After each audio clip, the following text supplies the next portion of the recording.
pain. Or maybe you have MS, post-traumatic stress, seizures, AIDS, cancer, glaucoma. If you're suffering from pain like I am daily, call CanacareDocs.com. It's a much safer way to go. No opiates. You want medical legal cannabis? CanacareDocs.com. Convenient. 9 Massachusetts locations. Peabody, Quincy, Waltham, Brockton, Stoughton, South Dennis, Cape Cod, Fall River, and Worcester. Also, I forgot, Seekonk. Also in the states of Delaware, Connecticut, Rhode Island, Maine, and coming soon to New Hampshire and New York. It's CanacareDocs.com. Get your medical recommendation. Get legal. CanacareDocs.com.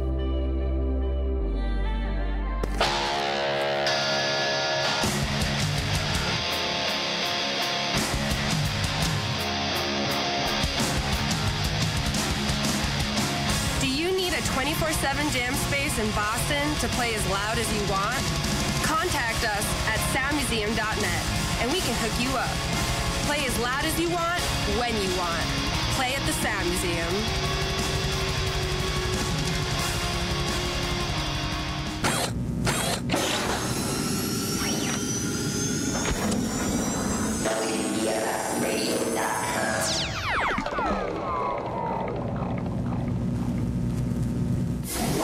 Right there. All right, it's Wednesday, and it is 7:07 p.m. It's WEMFradio.com. This is Attention Deficit for Wednesday, January 17th, 2018. My name is James Corbett. I'm here with Joe Buckley. As always. What's up? What's up, Joe? Spo on the boards for one of the last couple times, right? I mean, who knows, but yeah. Yeah, okay. Oh, that's true. Well, yeah, all right. We could still be doing some broadcast together. Or like, I don't know, this show 10 years down the line, I'm back in, right. I don't know. What you guys are looking at me like, dude, in 10 years, if I'm still doing this, like Good Will Hunting shit. I don't plan on living that long. Really? Wow. No, not really, dick. I was going to say. Whatever. I think it's possible. No, but that's a good point. Spo could end up back here in Boston. We don't know. We don't know. We don't. True. No one knows what the future holds, guys. I'm glad we clarified that. Yeah, right. The future to be determined. We just chew on that. Right? Yeah. That was deep. Chew on that. Jesus Christ. I love it. All right. Besides telling everybody the date, what do you got going on? I mean, last week we couldn't talk about Spo leaving, and now we can. So we got the I don't know. I'm just thinking about it. It's on my mind. I just posted. You're bummed out. Your buddy's leaving. That's what it is. I just posted on Instagram about it. I'm not gonna lie. Dave will probably see that in a few minutes. I already saw that. There you see. It's a great photo from last week. I mean, you started something cool out here. Now you gotta spread your wings and do what you gotta do for yourself. I get it. But we will miss you. I will tell you that. Well, I will miss being out here, but for like a week. No, that's not true. I'm from Boston. Right. This is like, I'm not gonna be able to watch Red Sox games every night unless I get like that MLB package. Right. Which costs a solid amount of money just to watch the Sox. It's like $100 like a season. You know what? But if there was ever like a package to buy, I know it sounds stupid because people who aren't baseball fans might know it's the worst one to buy, but you're getting 162 games. Yes. So I probably will have to buy that. Yeah. That's what I'm saying, though. You get the most bang for your buck. Imagine getting the NFL Sunday ticket, and you granted we're Pats fans, so right. We get to see at least 20 games a year when everybody else only gets to say just championship after championship. No, what I was saying is if you bought the ticket, you'd be like, my team gets bounced from the play. I don't make the playoffs every year. We get get to see 19 games. That is hilarious. Every other year. I'm pretty pissed off that I'm gonna miss a Super Bowl. That I'm going to miss, watching our team win another Super Bowl. That's a good point. You're worried you're going to miss it? I didn't even think of that. I'm going to be in Salt Lake City because it won't be the Broncos same. It won't be the same. Yeah. I mean, but on the other side, it's going to be weird, watching the Patriots win a Super Bowl and not be in around people. Right. Yeah, or just be like, yeah, right, and just at least enjoy it with somebody. Yeah. I mean, I'm sure I'll find some random Pats fan out there to Well, dude, it's weird. Bars out in the Midwest and in Texas, they have team bars. I went with my wife to go visit her family that lives in Texas, and her uncle was like, That's the Patriots bar. That's the Packers bar. That's the Chicago Bears bar. That's whatever. I go, where does anybody watch the Cowboys? He goes, no one watches the Cowboys. He goes, everybody in this area, like it's his area, Fort Worth. Right. It's like Keller, Texas or something. He goes, everyone here no one's like from Texas here. We're all implants. No one watches. No one likes the Cowboys here. Right. I was like, but you're in Texas. He goes, yeah. No, absolutely not. Right. Like he goes, I guess there's a ton of people from Chicago where he like lived. And he goes, that bar is just where you go on a Sunday. Like he goes, I became a Bears fan because when I moved here and I was around my friends from work and they're all from Chicago. Wow. And he goes, I root for the Bears now. Well, I too, likewise, I'm going to be moving to Utah and converting. Oh, yeah. To a Jazz fan. Of course. Yeah. I love how, like, a lot of people, so the Jazz, like the Utah Jazz, obviously people are always like, Utah Jazz. Yeah. Not synonymous with one another. They were originally the New Orleans Jazz. Yeah, right. And right, but I think it's funny. Normally, when a team moves, usually when a team moves, something changes. A name, a trademark, or something. It usually goes away. Well, and in the most drastic case of that needing to change, they just let it go. That's true. It really is true. Like I go out there and when I was out there a week ago or so, 2 weeks ago, I asked every Lyft driver, "Do you like the Jazz?" And people were like, "No." Even if they do, I know you like the Jazz. Like you would go to a Jazz game, right? They're just like, no, right? And it's because they need to be like the Utah monogamists or something, the polygamists, or the Utah Plains, the mountains. They have the Rockies, the Colorado Rockies. That's a team, right? Something like that. The Ski Bums. I don't know. There's going to be a new NHL team. They think all signs point to Seattle is going to be the one that rounds it out. They should have and one already, I think that's pretty cool because you know what, Seattle, you really feel bad for them because they lost the Sonics. They don't have anything. I mean, the Mariners. No, but I don't. Yeah, I mean, it's a major city, but they should. I think they should get their hockey. No, but there's money in Seattle though. You know what I mean? Like Starbucks. Yeah, I feel like there's Microsoft, enough older white people that be like, go see a hockey. That's what I mean. I don't know why they have that accent. Is huge out there. What? Their MLS soccer team is massive there. Yeah, really. The Seattle Sound. Really? Yeah, they have a huge following there. Wow. Yeah, but the biggest in all of MLS, I think, is shit. And then the Seahawks, obviously. The Seahawks, yeah. No, that of course, yeah, but they don't have. They have the. They don't have a basketball team at all lost anymore. the Super Sonics. That's right. So they have the two. That's right. All right, yeah. They need a hockey team. I mean, could you have a better player than Sean Kemp though? Oh my God, dude. Or like Detlef Shrimp. Like you really can't go up from there. Detlef Shrimp. Somebody. Oh, that happened to me at. I was down the Cape, and I saw a kid with a San Antonio All-Star Game Detlef Shrimp jersey. And I was like, wow. I was like, how did you acquire this? Is he your uncle? How the fuck did you get that jersey? Your dad has a sense of humor. Yeah.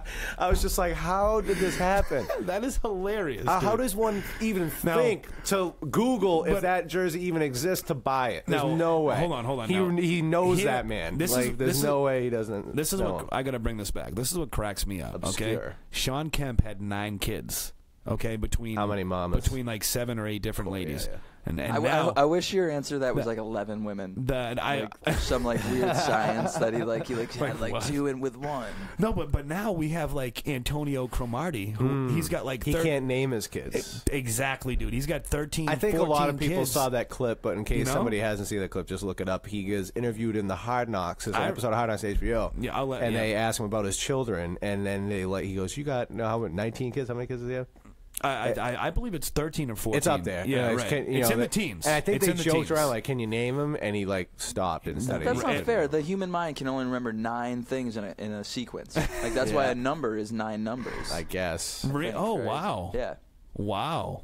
That's fucking crazy. Is that That's not true at all. True. Whatever. But 9 numbers is definitely what the human mind remembers in like easiest. Some kind of, like that's as far as it goes. Like wow. Unless you are a little more trained in that, like maybe. Yeah. Way. Sure. Because you can really develop that skill as far as memorizing, like magicians and whatever. They memorize like someone's like won't they memorize names? of an entire room, like a lot of hypnotists and stuff do that. Now, yeah, they do, but there is a but there's a way to do that. I'm saying to actually develop. No, yeah, no, they make a mnemonic device for themselves. Right, that's what they do. But there's a thing called Dunbar's number or Dunbar's principle, and it's about the human brain can only remember 150 people like by face, but it's not just the facial recognition. Like people think, I remember a ton of faces. It's not that. It's like, I know what you mean. It's like when I see Joe Buckley, I know Joe Buckley and his children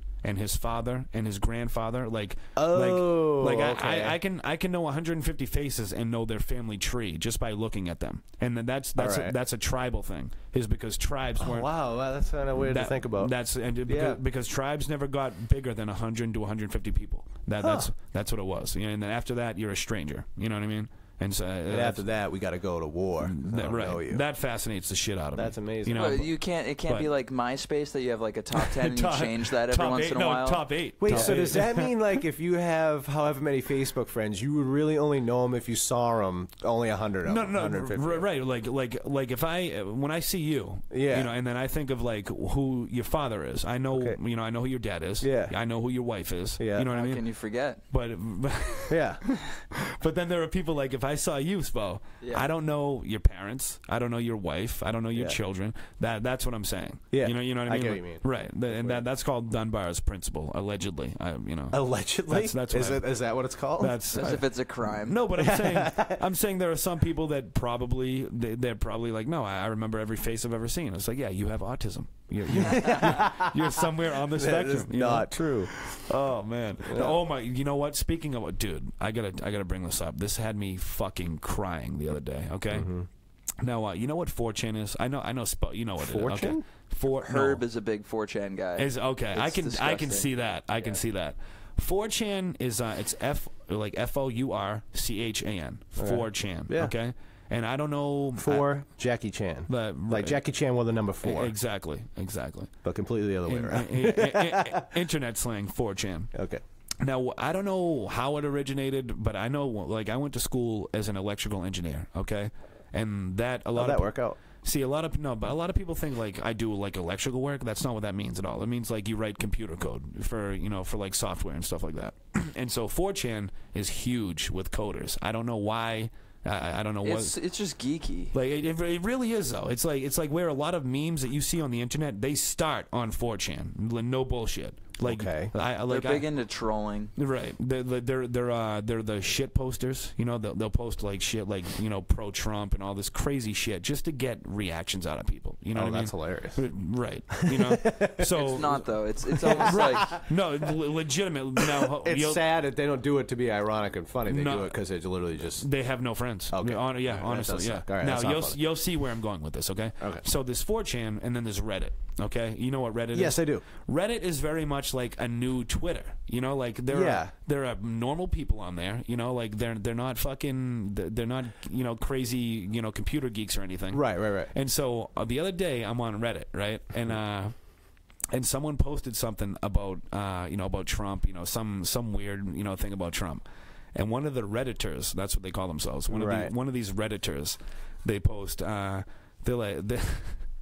they're like, yeah, we need to.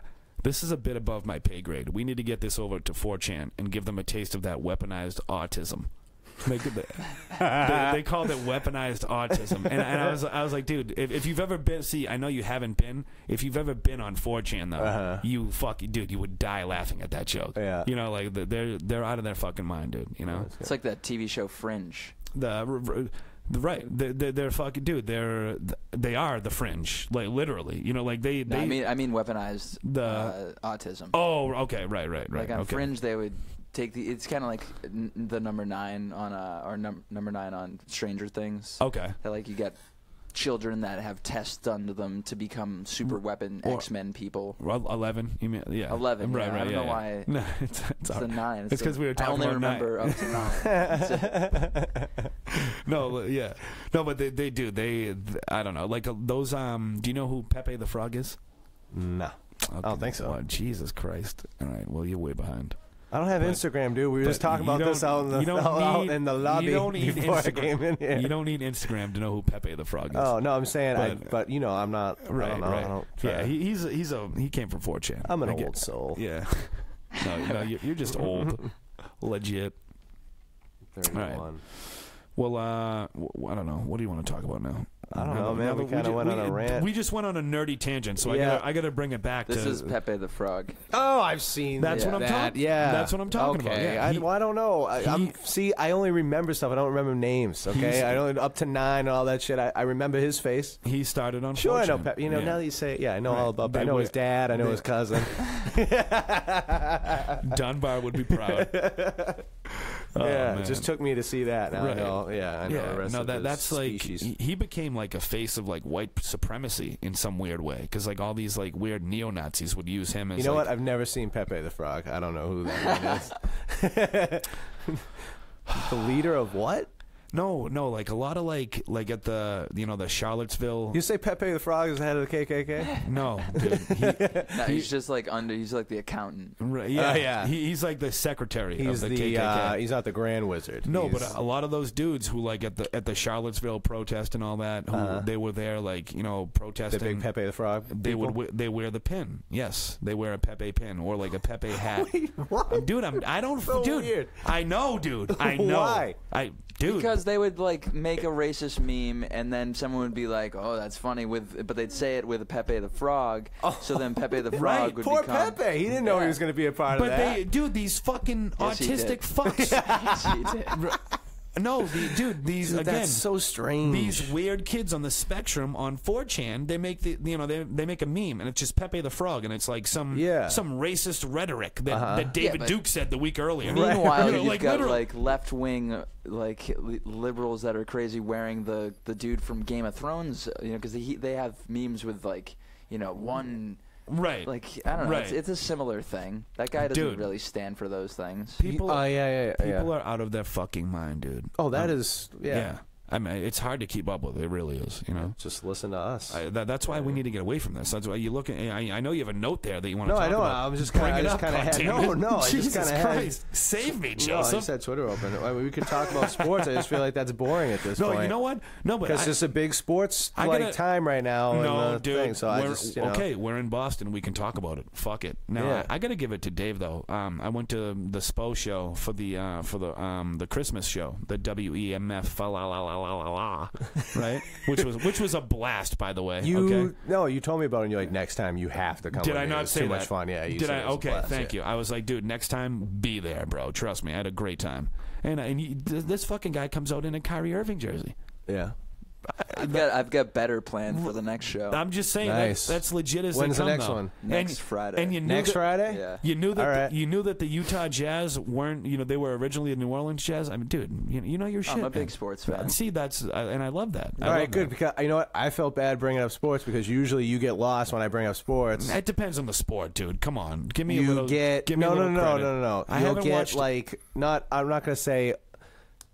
You kind of tend to go back because it's really not you don't go off on that. Like you just went off on 4chan. I didn't know what Right. the fuck was going True, on. true. Sometimes when I get too into sports and you go, yep, okay, because I'm done. You're done at that point. Yeah. So What did bring you it up. talk to your father about when you were little? Who are you talking to me or Joe? You. No, what do Obviously, Joe talked about sports with his father, and now he has a good Jesus relationship Christ. with him. What did you talk about? Yeah, you don't want to talk about my relationship with my father. No, Dave. but why don't you know about sports? Like that's He what- knows. I'm not saying he doesn't Right. know about sports. Right. I'm Dude, I saying played- there's a certain depth that you just like. Yeah, I don't care that much. I played baseball. I played hockey. I played football.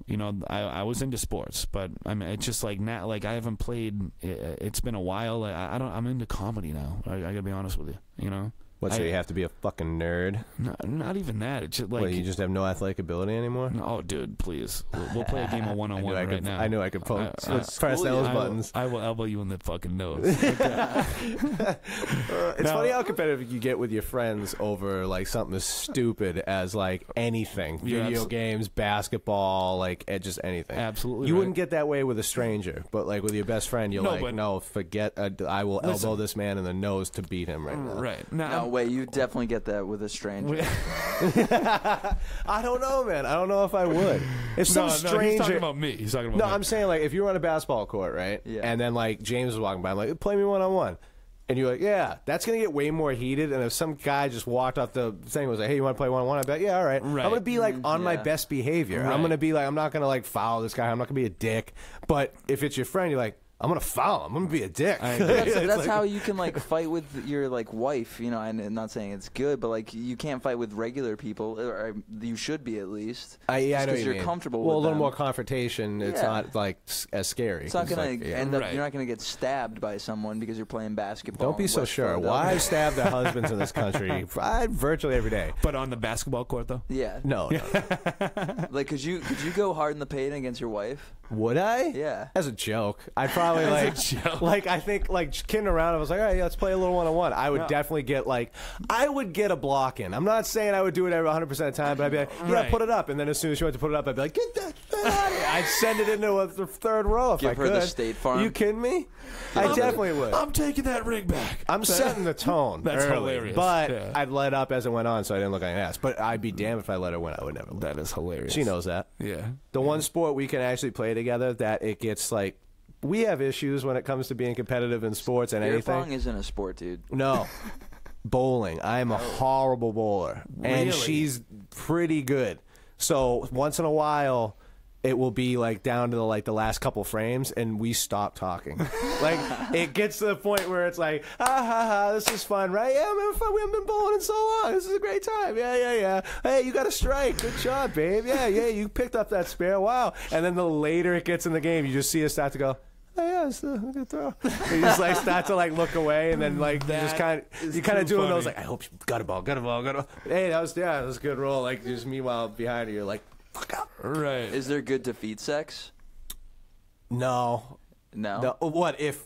Put it this way: if you lose, are you like, you know? Is there if like a sexual ramification of that, or does she like? If I lose, does someone who loses? Let me tell you harder, something. like, fuck harder? This is why it's kind of funny, because if I lose, right? Like she might get to the point where she wants to like be like, oh, you know, whatever, and then she'll like mention it like 6 more times throughout the night that she beat me, and then I get upset, and then it probably ends in us not having sex at all because I get too frustrated. Okay. Because she'll be like, oh, I'm sorry. I'm like, ha, funny, like whatever, it's no big deal, whatever. Blow it off, and then throughout the night she'll be like, yeah, so anyway, that last game or something, I'll be like, how many times you got to bring it up? How many times you got to tell me that you beat me? You already beat me. Don't kick me when I'm down. You know what I mean? It's like, geez, did I say anything about I beat you the first game? No, I didn't say anything. Sex because of this? That's how competitive I am. That is how competitive I am. That is hilarious. I think that would turn me on if my significant other was, I'd be like, yeah. I have a tough time like letting shit go. Like, I don't know if you guys ever play spades. I have, of course, yeah. That is like, dude, it gets vicious on the table. And here's why I always get mad about this. Look at me. I'm out the edge of my seat right now. When people play spades, anybody out there plays spades, you know how competitive it gets? But I think it's absolutely ridiculous when people start throwing down cards like they did something. That's the hand you were dealt. It's the luck, right? You play the hand. Right. There is a little amount of skill in spades. There's a little like certain thing that you might have with your partner, so they know when you're indicating something. Right. There might be a little skill when it comes to that, but for the most part, if you have great hands, you have great hands. There's nothing the other team can do about it. I can't play defense. I'm not playing offense. We're just throwing the cards in the sequence that they should be thrown in order to see who gets the most points. When you start going like this, and like throwing shit down and like taunting me over a card, let's wait till the next hand. I'm probably going to get one too. Am I going to do that? No, because I've been there before. It's grow up. Luck of the draw. Yeah, right. and it irritates the shit out of me. And I think that's 90% of the reason why the people that I play spades would probably do it, because they know deep down I'm like seething. Right. That's hilarious. And if you win, can you say anything? No, absolutely not. Because right, if you win and say something, then that's a problem. I feel like when I say something when I win, it's just like making me lose the next time. Yeah. It's firing somebody. Oh, there's up. definitely a karma to that. Exactly. That's such a like Boston thing to say though. Like it's gonna come back around and bite me in the ass. Yeah, you know, but it will. I felt bad before. Like, you're right though. It does make you feel bad sometimes winning. Don't get all shitty about it and get all gloaty. It's like, dude, it's a fucking card game. I remember bitching for like I don't know if I was playing wiffle ball or something stupid where I was like getting pissed because like nothing was going right, or I was like, I think it was basketball. I was probably missing a bunch of shots. Like, that rattled, that should have gone in, and complain. Right. And then I ended up winning. Right. And then I felt bad because I was like, I bitched that entire time, and then I ended up winning. And you feel like a dick. Right. Because you're like, this game's so stupid. Right. And then you end up winning. Yeah. Isn't that a metaphor, though? Just for life? What do you mean? You should feel bad about your success? You just complain and complaining. Yeah. Right. Yeah. And then you're like, I don't know.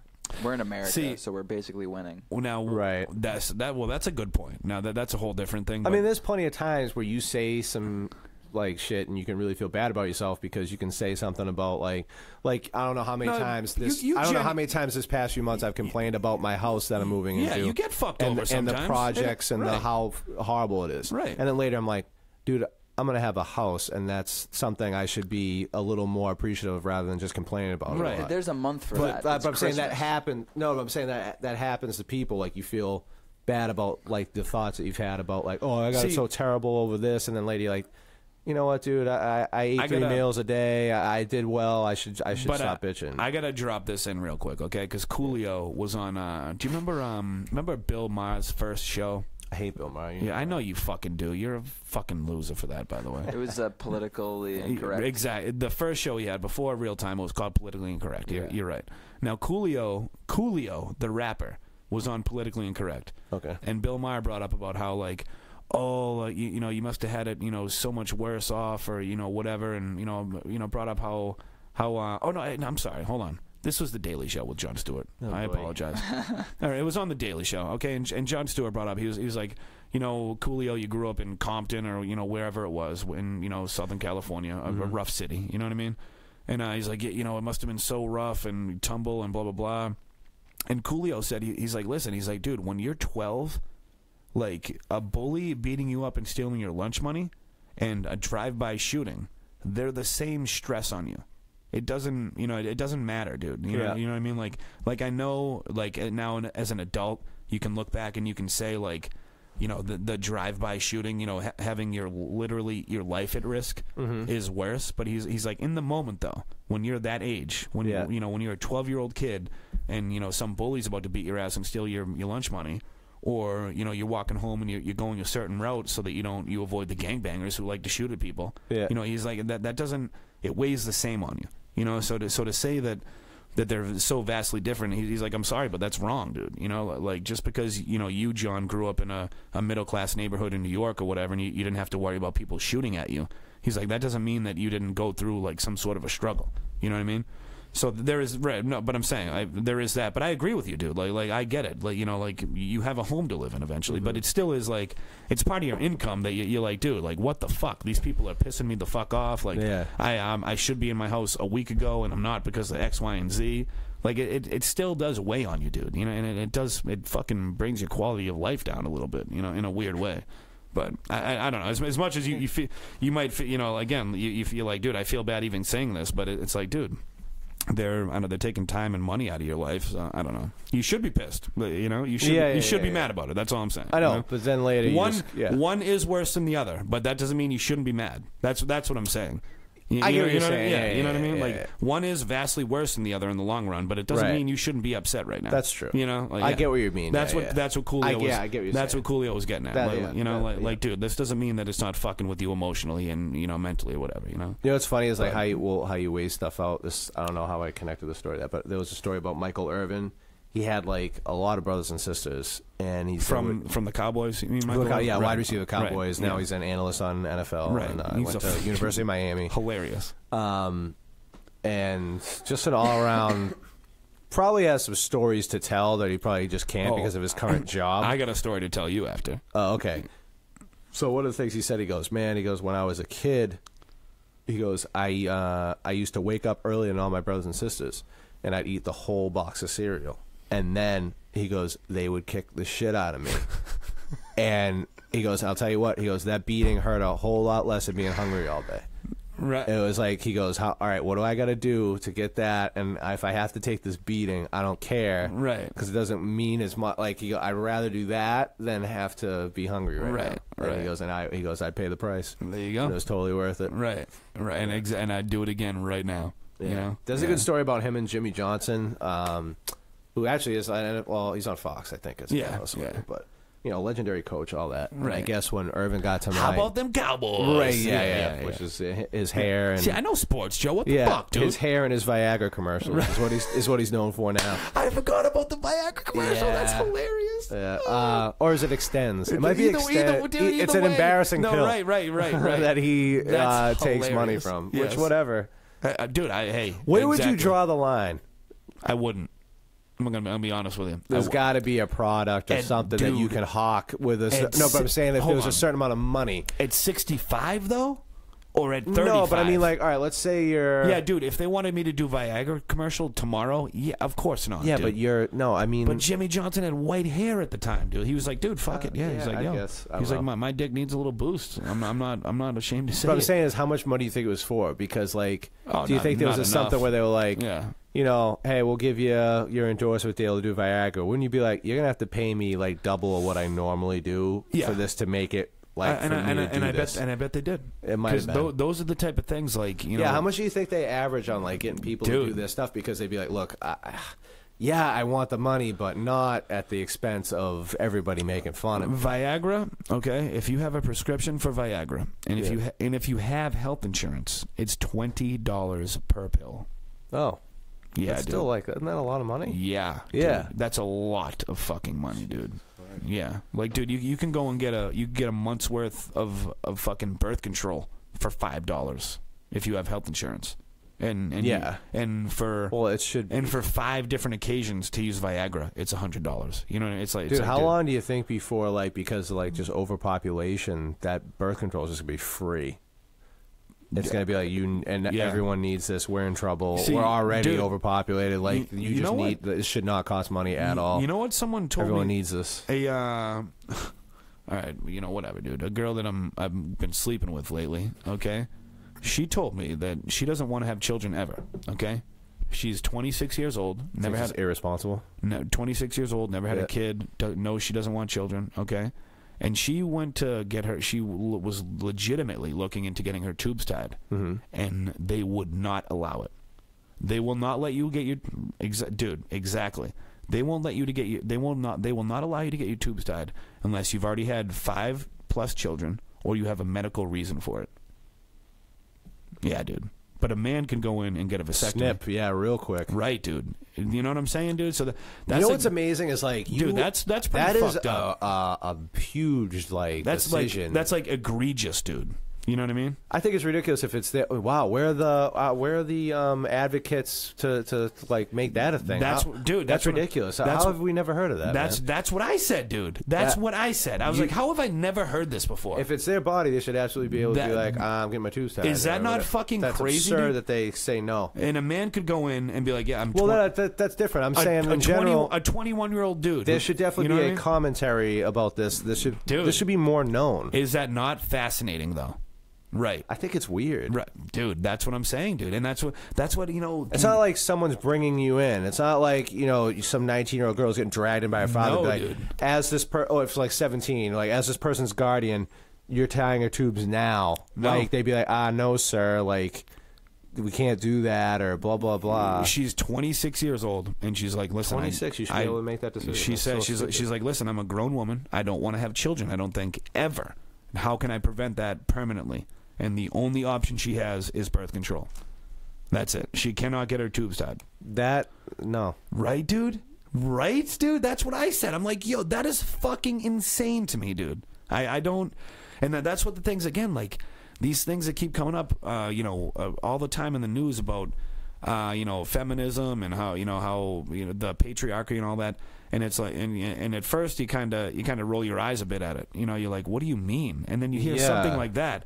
Dude, I'm almost 30 years old. I've never heard that before in my life until within the last month. Mm-hmm. And it's just one of those things. You're like, holy fuck, man! That they are literally telling you what to do with your body. That's wrong. Right, dude. I know. Whatever. I mean, we can't change it. I know. I know. When I mean whatever, I mean what are you gonna like? Right. What That's can what you do? It sucks that it sounds like we're brushing it off, but we have.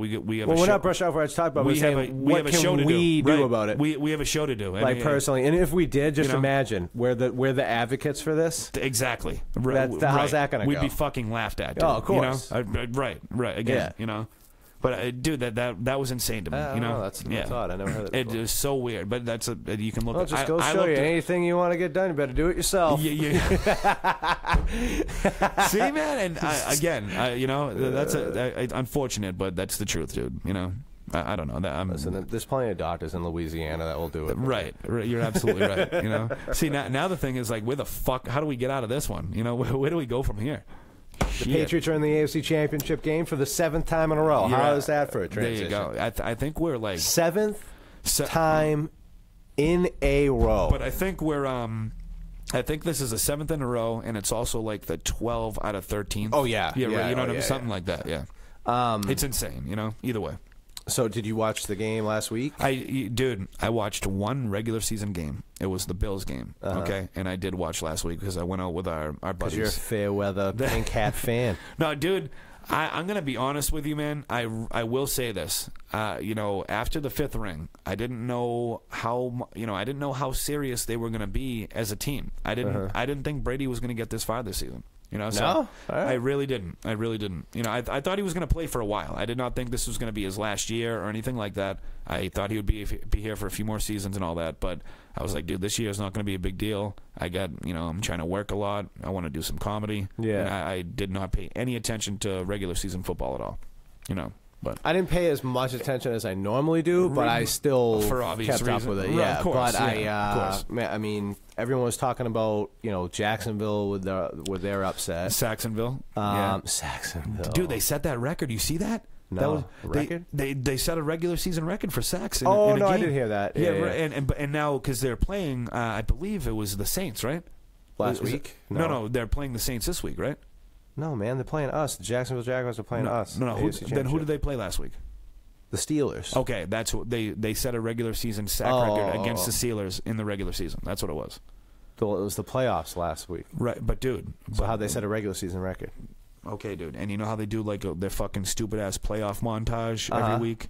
Right. That's what they earlier in the year they set a season That's record. what they called back to. Oh, okay. The Jaguars are playing the Steelers again. Remember last time they met in the regular season when Jacksonville set the regular season sack record? Okay, thank you. You should explain it better. That's all.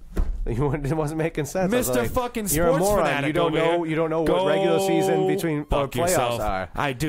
No, I was very clear about it. Okay, I was very clear about it. Now, yeah. So anyway, Anyway, I'm really excited. Although I will say that they got the defense though that is the match to the Pats' offense. So everyone was like anticipating the Steelers, obviously, and like that's going to be the matchup. That's who's going to end up playing us. I wasn't. Well, I didn't even watch any regular season football. But I wasn't. Yeah, but I'm saying majority of people just kind of assumed that it would be Pat Steelers. Beginning of the year, those were the picks, so on. And the game earlier this year, I do remember seeing that. And the game earlier this year, everyone was like, "Well, we're going to see this again in the AFC Championship like this." That's why that game meant so much. I do remember because who's going to have to go where? Because the Pats might have to come back to Pittsburgh. Pittsburgh might have to come to Pats. That's what's going to end up happening. Blah blah blah. And now, when you look at Jacksonville, I heard a really interesting stat today that I was kind of like, ooh. I know that's like a little bit, not of a stretch, but it is interesting. When Blake Bortles, the quarterback for Jacksonville, does not throw an interception, the Jaguars are 10-0. So that's one of those game manager. Now that he's got the running back, don't turn the ball over. He gives them a really good chance to win the football game. Although I will say, I think it's hard for any defense to hold the Patriots to like under 30 points. Thank you. And if they do, that means they got to – I don't see them scoring. I say it's 24-17 Pats. Yeah. But it's going to be ugly. Like maybe a first half it could be like 9-6. Like Tom's going to throw an into and a pick six. No, I don't think – that type of shit. So I was going to go the other way because everyone talks about Jacksonville's defense. The Patriots last week had, I think, 6 sacks on Mariota. Yeah, as a defense. They didn't fuck around. They had a really good game, I thought, but it was against an offense that's a little suspect. But I was thinking that maybe this coming week, because it's amazing how storylines just kind of happen like that in the NFL or anything in general, ends up being kind of the opposite or something weird like that. Right. So when everyone's talking about Jaguars defense, I think it's the Pats defense. You're going to see like a pick six, a fumble recovery. Some sort of touchdown or turnover right on the our territory that we can end up getting a touchdown. So I think that something like that's going to happen. Where because I need to look this up, but I don't know if the Patriots this year as a defense scored a touchdown. Like I don't think they had a pick six. I couldn't tell you. I'm almost. I don't know if they had a. But the Pats defense though, they are no one. They're not to be trifled with at all. They're legit, dude. They're coming off a year where they let up the least amount of points last year. That defense let up the least amount of points last year. The Patriots defense, right? Yeah, no, but like you said, they had 6 sacks last week alone. Yeah, they really came around. Although one of their offensive linemen got hurt early in the game, so it's one of those things like are they really at their best right now? But like you said, the Pats have such an offense. They're such an offensive dominator, dude. You know what I mean? Yeah. And the Jaguars are not so much. So that's what, dude. They have comparable defenses, but one of their offenses is much stronger than the other. So I mean, right. That's what that is what it is. That's all. We're gonna fucking light it up, and I think they're gonna come playing hard though. Of course, so is that right? What? Tell me. This year? Tell me what happened. Well, stats for. You got to talk into the mic. Yeah, the stats for the Patriots defense. Right. They're second. Yeah. I mean, that's what I heard last week. Yeah. Wow. Yeah. Again, dude, I watched 2 games this Holy season. Shit. And they're beasts. Don't get me, but dude, I mean, just because they're second and Jacksonville's like 4 or 5 or whatever the fuck they are, like, dude, they're still. Like when you get that high up, when you're in the top 5, dude, it's only a step or two. The only thing that concerns me too is that typically in the playoffs they let defenses get away with a little more like physically. Yeah. And if you can be a little more, you mean the refs? Yeah, the refereeing. Okay. Not the typically stats. in the defense, more is let go on the defensive side of the ball. Right. Usually, that doesn't mean it always happens. Because there's plenty of other call of pass interference that happen all the time. 100%. But there is a little more physicality at the line and a little more holding. I think is let go in that type of atmosphere. Any contact sport in the playoffs is 10% more contact, more physical. 100%. Nothing better than playoff hockey. Like bar none. I have said that. No, we've had this conversation. We've had this conversation. But that aside, I am excited about the football playoffs. Hockey has a speed and exchange of basketball, but the physicality of football. That's why it's the greatest sport that there ever was. But anyway, what were you going to bring up though? No, take your time, dude. I don't give a fuck. I'll talk amongst myself. No. I am excited about this playoffs. Obviously, that Saints Minnesota game, the ending of that was one of the craziest things I've ever seen in my entire life. Yes. But one thing that I am enjoying, I think, more than anything in this age of social media is fan reaction videos.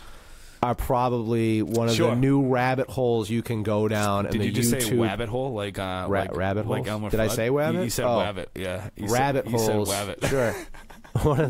One of the best rabbit holes you can go down on YouTube. Elmer Buckley over here. There's two in my mind that I love going on YouTube, like little different rabbit holes. I get you. One of them is fan reaction videos. Yeah. The other one, if anyone's never done it, is rugby fights. Dude, are incredible. Yeah, and rugby hits and compilation videos of hits and fights. I was just going to say you rugby, could get lost rugby in that highlights.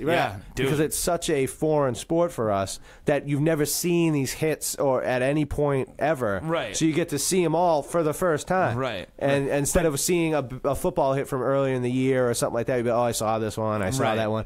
You've never seen any of the rugby ones. And the fights are brutal. Yeah, dude. Because there's no skates. Dude, those guys are planted and they throw bombs at each other. The hits are brutal, dude. You hits know what I mean? are vicious. And you know what the thing is, though? Like Rogan brought this up. Joe Rogan brought this up. He was talking about how when you watch the rugby highlights, he's like, dude, the shit is brutal, but they know how to hit.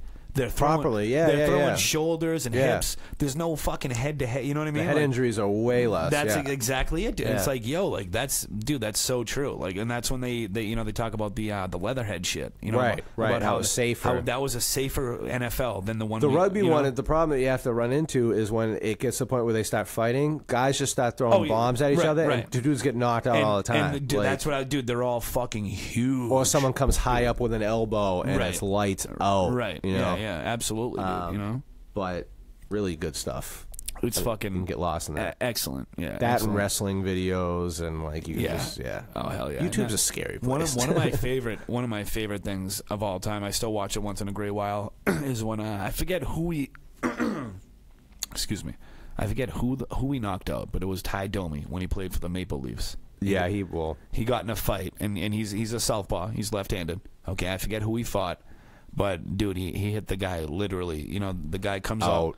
The guy comes up and you know throws a soft right hand to his face. Is that the one where he waved over the bench guy to come over after he knocked him out? Exactly. Yeah, exactly. Because he hit him so hard, knocked him out. He was like, exactly. Somebody get over here. I caught him clean. They have oftentimes they grab each other by the by the shirt under the neck. Yeah. And so they have each other with their with their left hand right. or with their right hands. You know what I mean? Yeah. And because Domi again, he's a lefty, so he's great. He's got the guy by his chest pads, fucking with his right hand, and the guy hits him one time.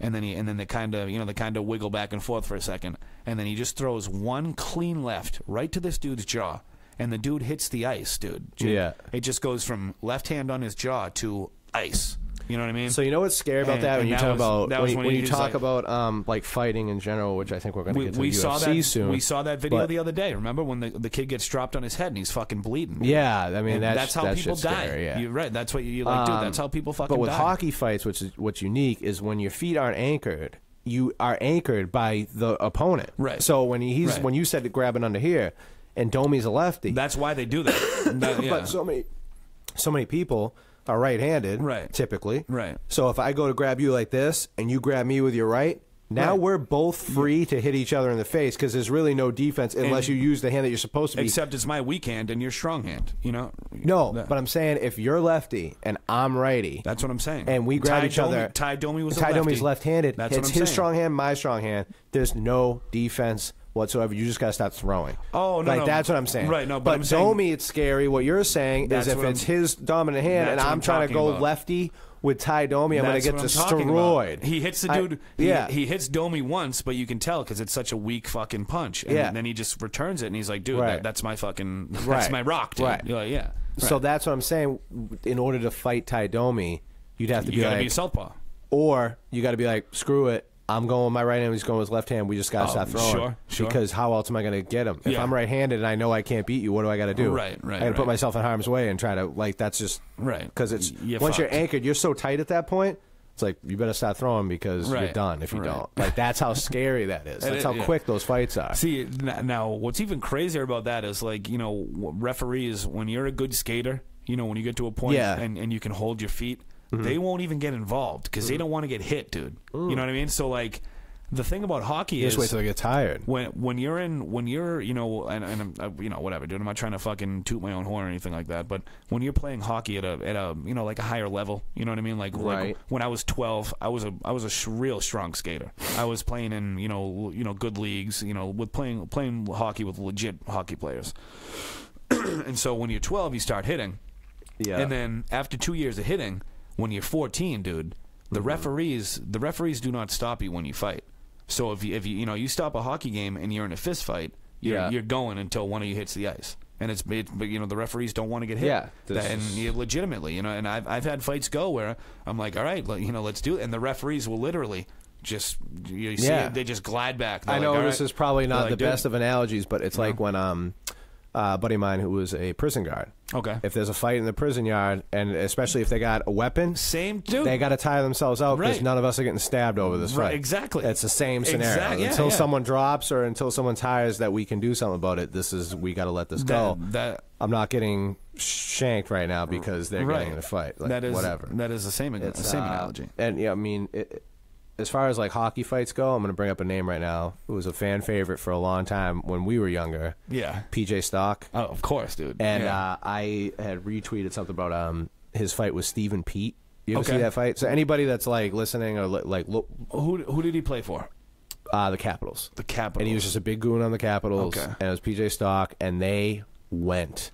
It was one of the best fights you'll ever see. Skates. Boxing, Muay Thai, I don't care what it is. It was just like, holy Muay Thai shit. It was a brawl, and it was an amazing fight. Right. And but he was just like a little buzzsaw. I mean, he was outweighed. The guy was higher than him. He was just such just throwing haymakers. Right. It's just incredible to watch. Yeah, no, PJ Stock was a fucking he could go, savage, man. dude. He could definitely go. He's a savage. And then you talked about Domi. Domi fought Pro Bear. Pro Bear was an animal. Yeah. Like, he was probably like the most known goon. Right. One, if not the most known goon of all time. Domi was too, though, dude. Like, oh, yeah. Dude, yeah, he was a goon. Domi dude. went at it with a guy in the stands one time because he squirted penalty water box. on him. And In he was the in the penalty box. box, The guy dude. went over the board. Hockey's a wild and sport. I fucking love him for that, dude. Yeah. You know, like, dude, he's a legend, man. You know. Since we're talking about fighting, are you excited about the UFC being in Boston on Saturday? I am pumped up for that. And I'm going. I can't wait. I wish, dude. I wish we had like an end to that or something. You know what I mean? Like, we have a couple friends that do like some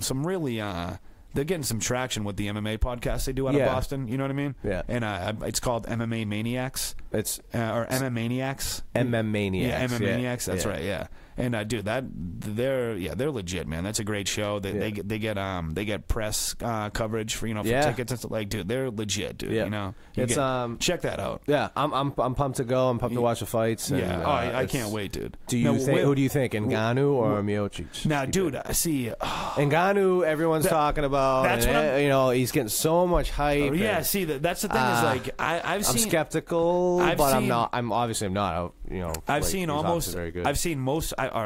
every fight that Stipe has had. He's since 2 fights before he won the title. Right. And Ngannou, dude, I've seen like 1 fight. So, dude, honestly, my opinion, I have no fucking idea. I'm just, like you said, I'm just listening to what everyone's saying. Like, Francis Ngannou is legit. That's for sure. Yeah. But, dude, Stipe, like, Ngannou's the guy that I'm actually like. It's so hard not to fall into the hype and believe it. Right. You hear it so much. That's what I'm saying. And now I'm like in my head, I'm going, do I just want Stipe to win? Do I really believe he's going to win, or do I just want him to win? Stipe is he's a beast, though, but dude. I think Stipe is going to pull this one out. I kind of do too. I think there's something to the Ngannou like hype train, right? And I think that although he is just massively dangerous, I feel like Stipe is just seasoned and like literally legitimately not scared of him. That's what I'm saying, dude. And I think he could just he could be a little more technical, right? And catch him with like something short and quick, right? As like Ngannou like isn't really like thinking he's fought anybody like that.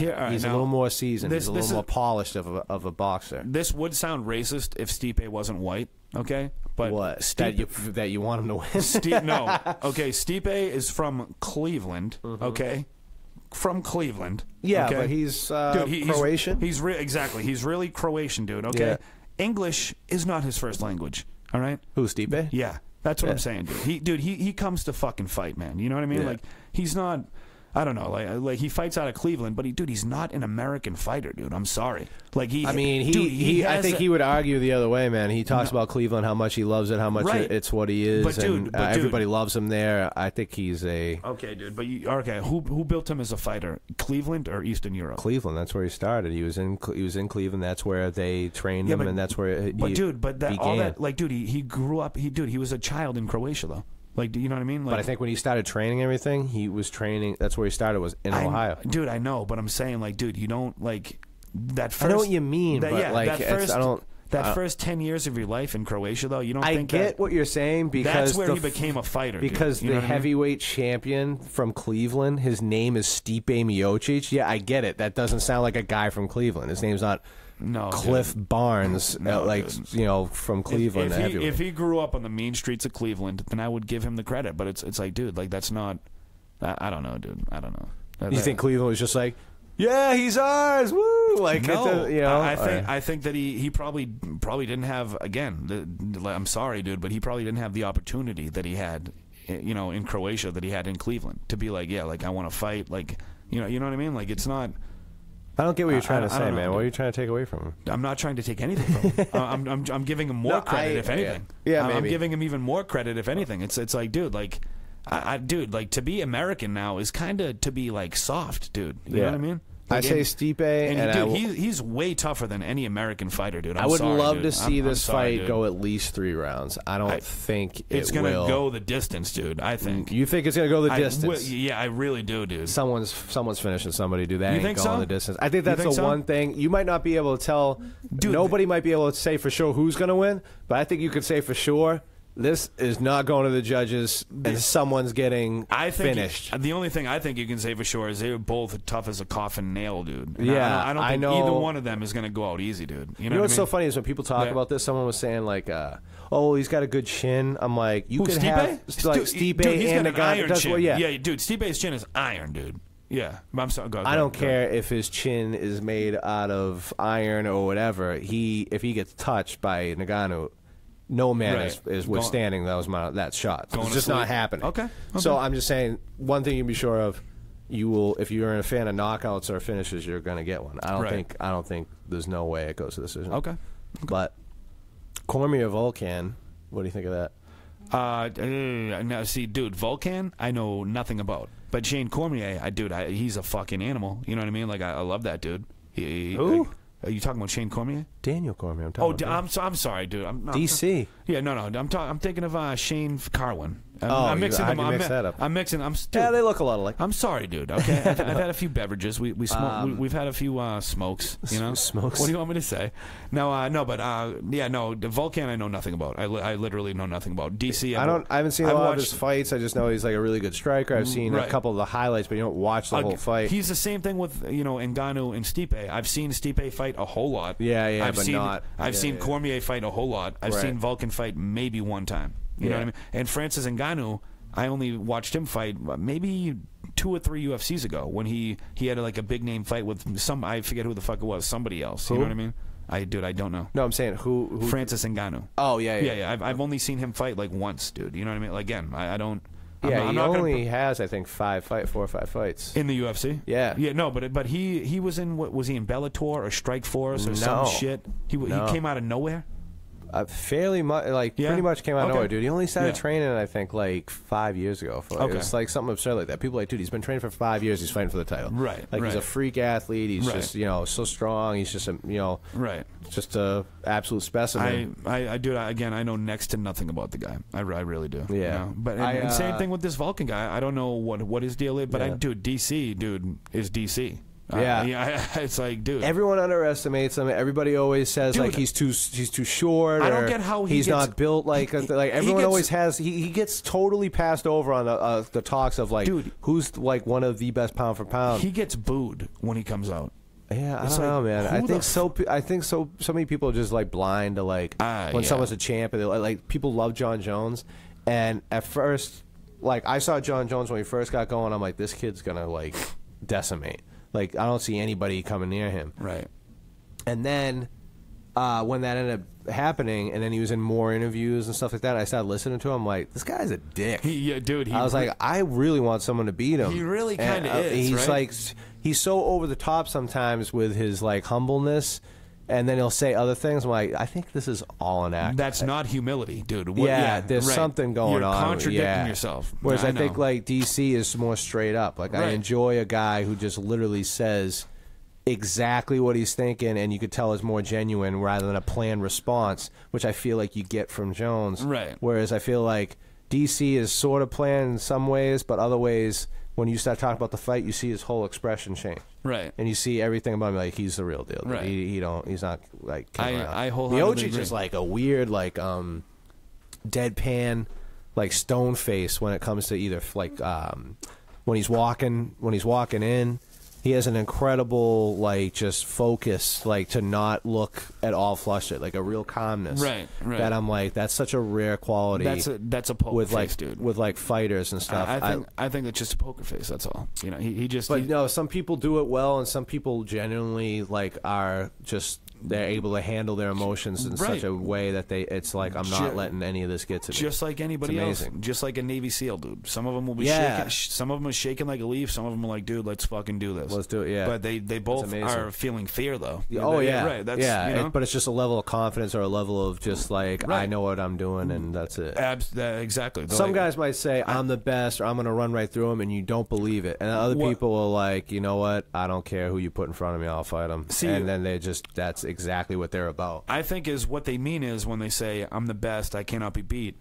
what they mean to say is, I am so prepared right now. Yeah. That my confidence is unwavering. Right. Which is a very good place to be in. Yeah. But that does not mean you're undefeatable, though. Yeah. You know what I'm saying? Well, because Ngannou in all his interviews and everything is talking like he's already won. That's what I'm still. And he's so like massively confident. You're like, wow, I think I believe him. Right. You're like, dude, and Miocic will be like, I don't care about whatever, but I believe him. I'm not. I don't think he's going like, I don't care. I don't care about that. I don't care about that. They're pushing him or or the power. He'll like when he looks at the camera and he just goes like, they said something. You're the underdog. Mary goes, I mean, I'm used to it. I'm always the underdog.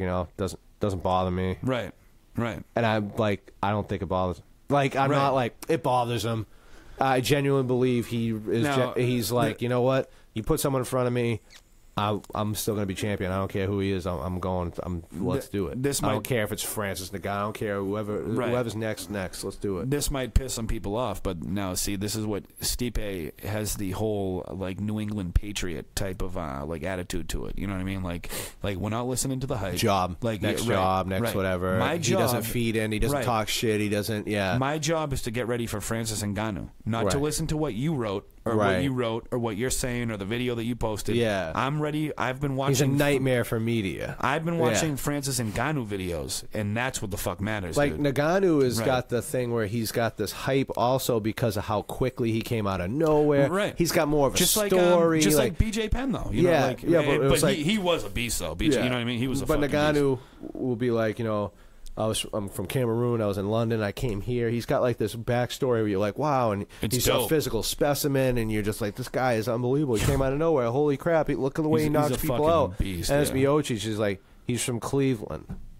That's what I'm saying. See, that's my point. He doesn't say much about stuff. He's not from Cleveland, dude. I know, but that's what I'm saying, dude. I'm just saying, in general, his story isn't like what made him as a fighter was before Cleveland. That's my point, dude. You know? All right. Just like Ngannou, dude. Like, he's from London. No, he's not, dude. He's from Africa, dude. He grew up in Cameroon. He's Cameroon, and then he went to London, and then he wanted to be a boxer. Right. And then someone was like, "No, man, like you should get an MMA. Like you would have a chance. Like you would have a legitimate chance. It's so much harder to break into boxing." Yeah. And he's a fucking. He was like you said, physical specimen. Yeah. And then right. Yeah, and dude, and Rogan's been on the Francis Ngannou train for a long time, dude. Yeah, for a long time. Yeah, I'm surprised I don't know more about him just from Rogan. I watch the UFC Embeddeds, the little vlog series that they have on YouTube and stuff, and it's cool to keep up with them. But usually though, when a fight's coming up and Rogan will talk about it, and he's like, listen, obviously the main event's going to be a great fight.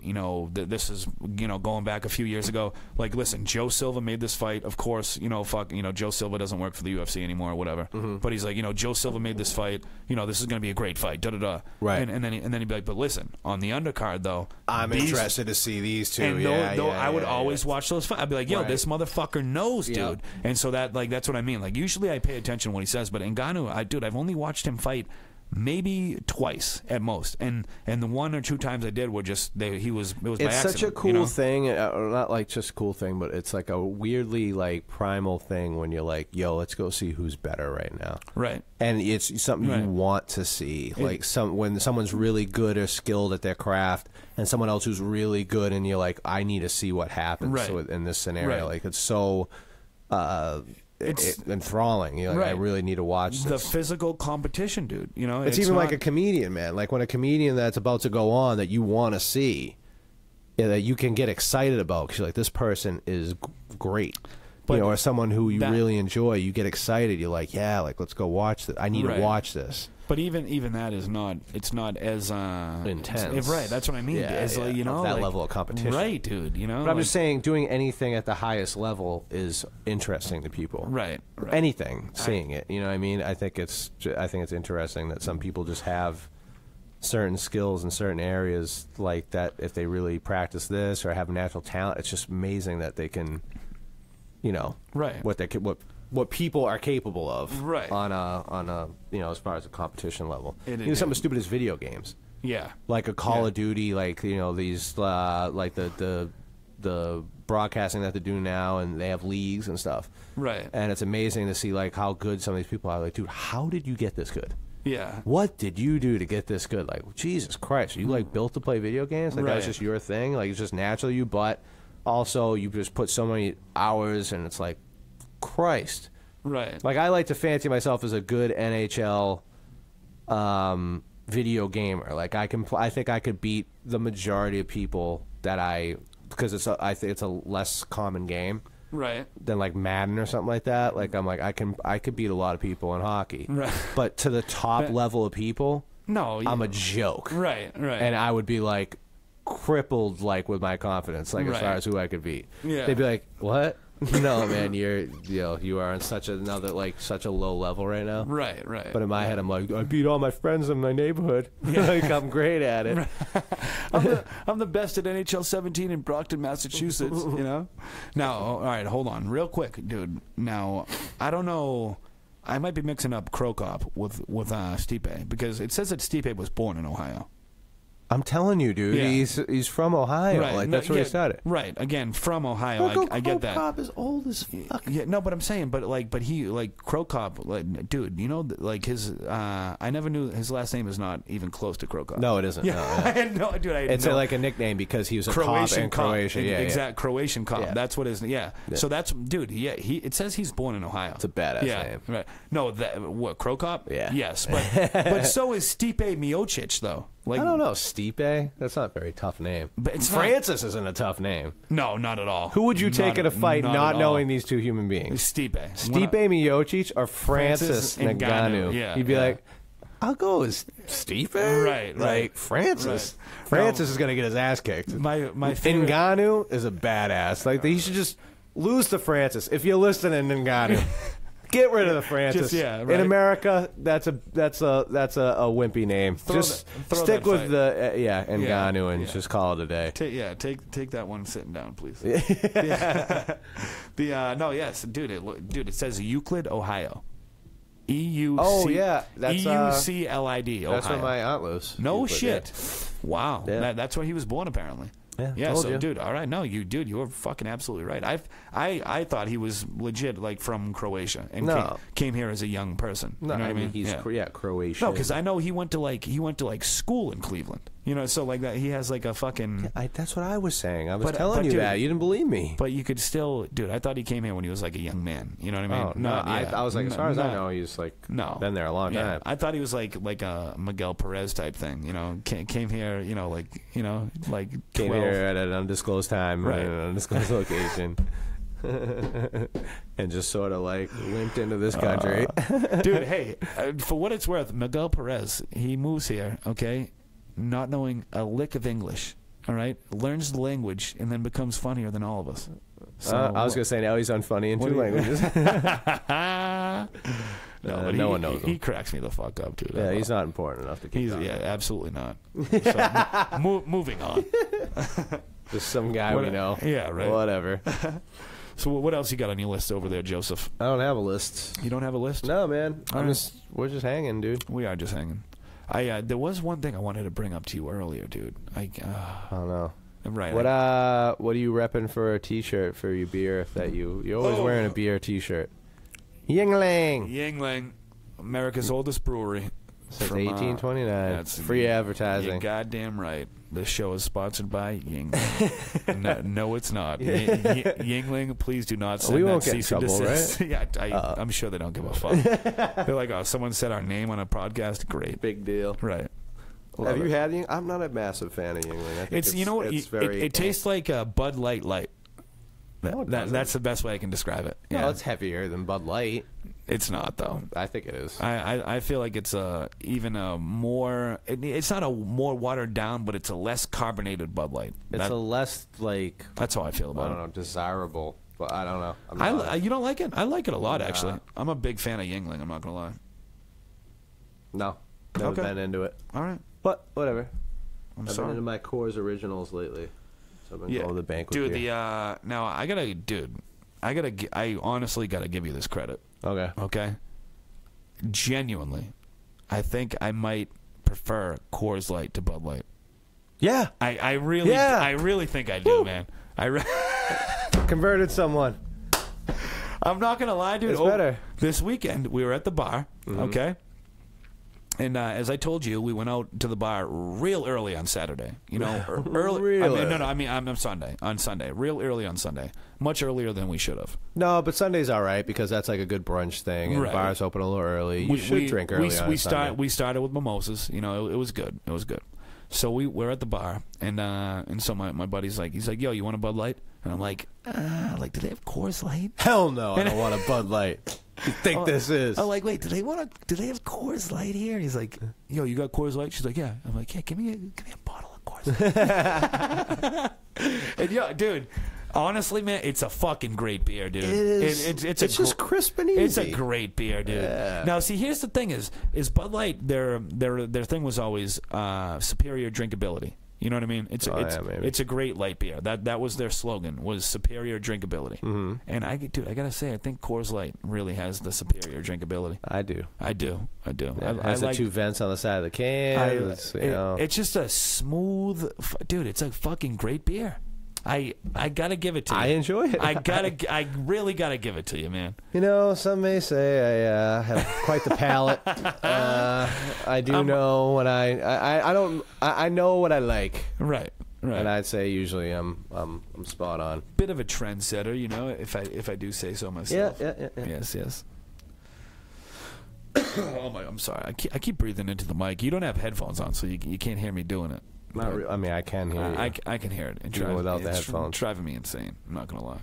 I'm not gonna lie. I need to take a break because I have to go to the bathroom. Okay. But whatever. We'll just keep going. Bo's not here to help us out. We'll get Spo in here. Don't worry. Yeah, I don't think he cares. I'm gonna take another beverage while we wait. How about that?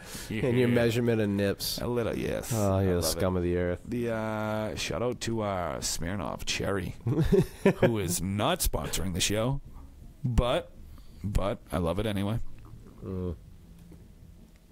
What I was just thinking about this the other day. Tell me. Ask me. Well, I wasn't specifically thinking of this just to ask you, but I was thinking about myself. Right. My favorite pair of sneakers I've ever had in my entire life. Do you have a pair I can think that of you can remember? Because there's certain pairs of sneakers in your life that you're like, I remember or cleats. I also remember cleats from like, you'd be like, that pair of cleats I remember being like a thing. Like I needed to have those for the season or when you're a kid and you think they mean something. Right. So I was thinking about that. I was thinking about this pair of, I had maroon Cortez, Nike Cortez. I remember that with the gold swoop. No? They had a white swoop, but it was like maroon Cortez. Okay. And they had a little bit of suede on them, and I just thought they were so cool. There was no gold at all? Not the LeBron Cavaliers ones? No. Oh, no. Okay. The Cortez, like Forrest Gump shoe. That came out while I was in high school, though. Oh, it did, yeah, because I'm pretty sure he came in the league in 07, and that shoe came out in like he's like a year younger than that. Right, exactly, yeah. So that shoe came out in 06. That's depressing, dude. You think about like who's doing, I think about that all Charlie the time. McAvoy is 19 years old. He's a starting defenseman for the Boston Bruins right now. I think about 19. That all the time, dude. I'm like, I'm 31. I this know. kid, are you kidding me? I know. He's got, dude. I got a decade on the kid. You know what? Yeah. Oh man, when you put it that way, that's what I'm 29. I got a decade. That's like on you the see kid. throwback shit on the radio and stuff like that. Like, we're taking it way back to 2004. You're like, huh? This is my favorite song. I know. It still is my favorite song. Right, legit. I'll say this. Lately, I've been on a Pandora kick while I paint. Because if I'm painting my house, I always need to go on Pandora. I'm always trying to find a new station or something that I can just listen to and enjoy. Right. And I love Motown. I usually listen. I think it's good painting music. Right. To like, you just got a bit of a rhythm to it. You get it going. But I listened to something because I was listening to one station and something came on. And I was like, I'm going to put in G Unit Radio right now. And let me tell you, classics. Well, it was one banger after another. Classics. It was phenomenal. I was loving every second of it. I knew every word of every song. Right. But the best part about G Unit Radio is the fact that they have this weird little tree, because you know how they play anybody that's sort of related.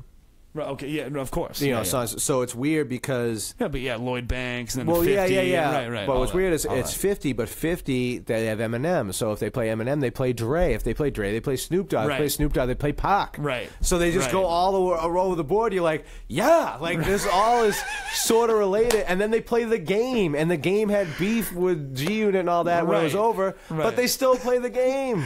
So Yeah. you get all of that. You get basically your Rolodex that you had in your book when you were in, like, you know, 10th or like when you were a sophomore or junior in high school. They That's go hilarious. right through it. You're like, yeah, man, they play it all on G Unit Radio. Right. It was the best mix. Yeah, it was the best station yet that I've Right. listened to. I love it. Because you got to hear every single one. You get to hear Obi Trice. Why? Right. You know what I mean? Right. Because the little tree, it's like Eminem goes, oh, D12, try it, blah, blah, and then Right. you get to hear that shit. And like 50 was on a couple tracks with them, and you're like, yeah, man. Right. You get to hear all that. It's See, awesome. You dude. know, my jam lately has been SoundCloud. Yeah. Do you fuck with SoundCloud at all? No. Okay. Yeah, I love SoundCloud lately. It's been great, dude. Like it's a lot of like independent like weird little DJs and I mean, dude, they don't again, it doesn't take talent to do this, but they Who do. do you think is your most underrated rapper of all time? Well, Someone hold that on. you love On that, but it, like late people don't really mention, but you like this Right. this track, this album, this whoever, this artist. Let me- I think is undersold as an artist. Let me finish this thought about SoundCloud. Okay. Now, I love SoundCloud because there's a lot of people on there that they, you know, it's unlicensed music. You know, they technically shouldn't be doing what they're doing, but there's a lot of like mashups. You know what I mean, with like Drake and like these weird like indie bands. You're like, where the fuck did this song even come from? Right, You yeah. know what I mean? And dude, it's dope as shit. You know. Now, to answer your question, dude, like now an underrated rapper. Underrated. I think that's easy to do because you know you always hear like, Dude, I don't Pac, Biggie, Jay-Z, da da da. Who's somebody that you're like you wouldn't put in the top? Like they're your personal favorite. You don't. You know that they're not in a top 5 anywhere, but they're your favorite Okay. rapper for whatever reason. Okay. And if you would never in a million years in front of someone say they're in my top 5 because you know you're wrong, but they hold a special place. Action Bronson. Okay. 100%. You think, right? Okay. Okay. See, that's what you're looking for. Yeah. Okay, yeah. Okay. Yeah, because for Hold the- on. Keep talk amongst yourself. I'll be right back. Okay. For the longest time, since I'm not talking to you anymore, I feel that Lloyd Banks got way undersold for, well, as far as being as good, if not better, than 50 Cent. 50 Cent, Get Rich or Die Trying was so huge. The hits were so big. And then when you had Lloyd come out with Hunger for More, he had some just amazing jams on that record. And I just seriously think that he was as good, if not better than him, but didn't get his due. Okay. Did you hear what I said? I did not. No. I think Lloyd Banks what? has never gotten his due as far as being like, all right, what I was saying is 50 Cent Right. with Get Rich or Die Trying, it got so big and so huge, it was just such a massive level Right. that it drowned out, I think, how good Lloyd, like Hunger for More was a phenomenal album. Right. I thought he was like it was the shit, and I thought it was better. I agree. Than Get Rich or Die Trying, but it would never be as good because it had already kind of happened. Okay. He was part of his crew in the G Right. thing, and I'm like, but Lloyd's the one, 50 dude. Like, he was the one who was my favorite. It's like when you go to Looney Tunes, it's like there's Bugs Bunny, but he's not your favorite. It's like, dude, Now, like Lloyd Banks was my favorite. Let's talk about this real quick before we go for a quick break, Yeah. okay? Now, Dre was huge, okay? Yeah. Dre got the credit for Eminem. Yep. Right? Eminem got the credit for 50. Yeah. And 50 got the credit for Lloyd Banks.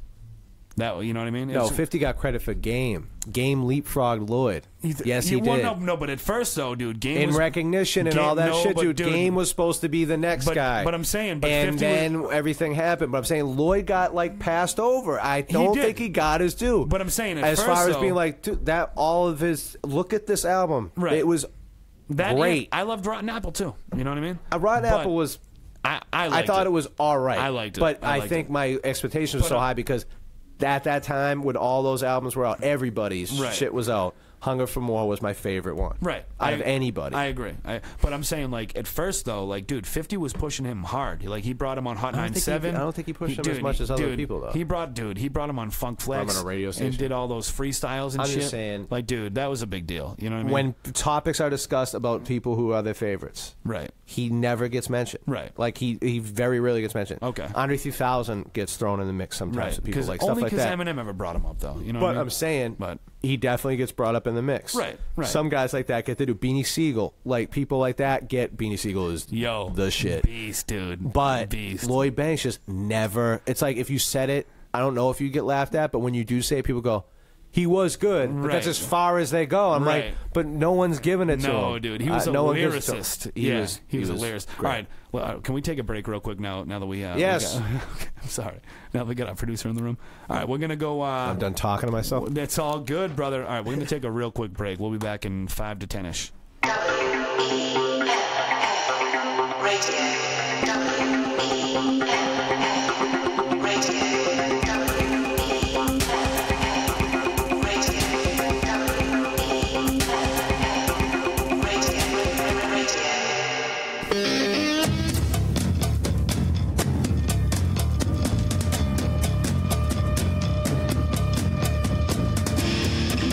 Emperor Zarnak of the Remulox Nebula.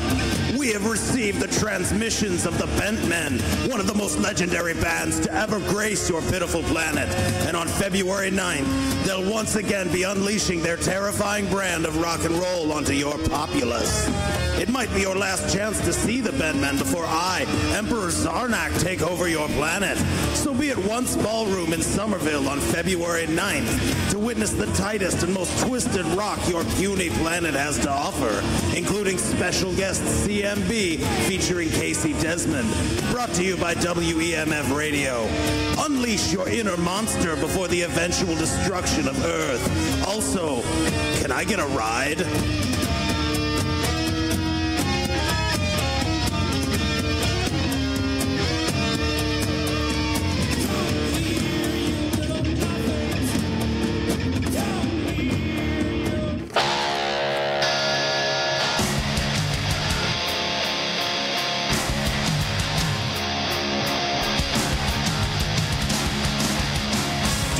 a 24/7 jam space in Boston to play as loud as you want? Contact us at soundmuseum.net and we can hook you up. Play as loud as you want, when you want. Play at the Sound Museum.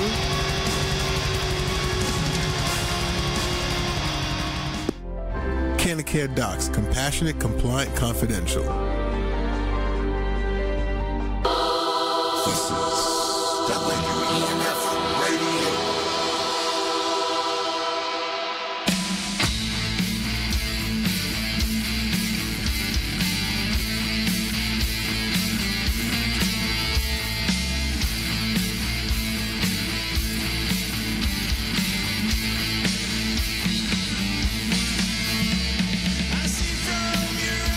Believe in your lies, believe in your world life.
I need that.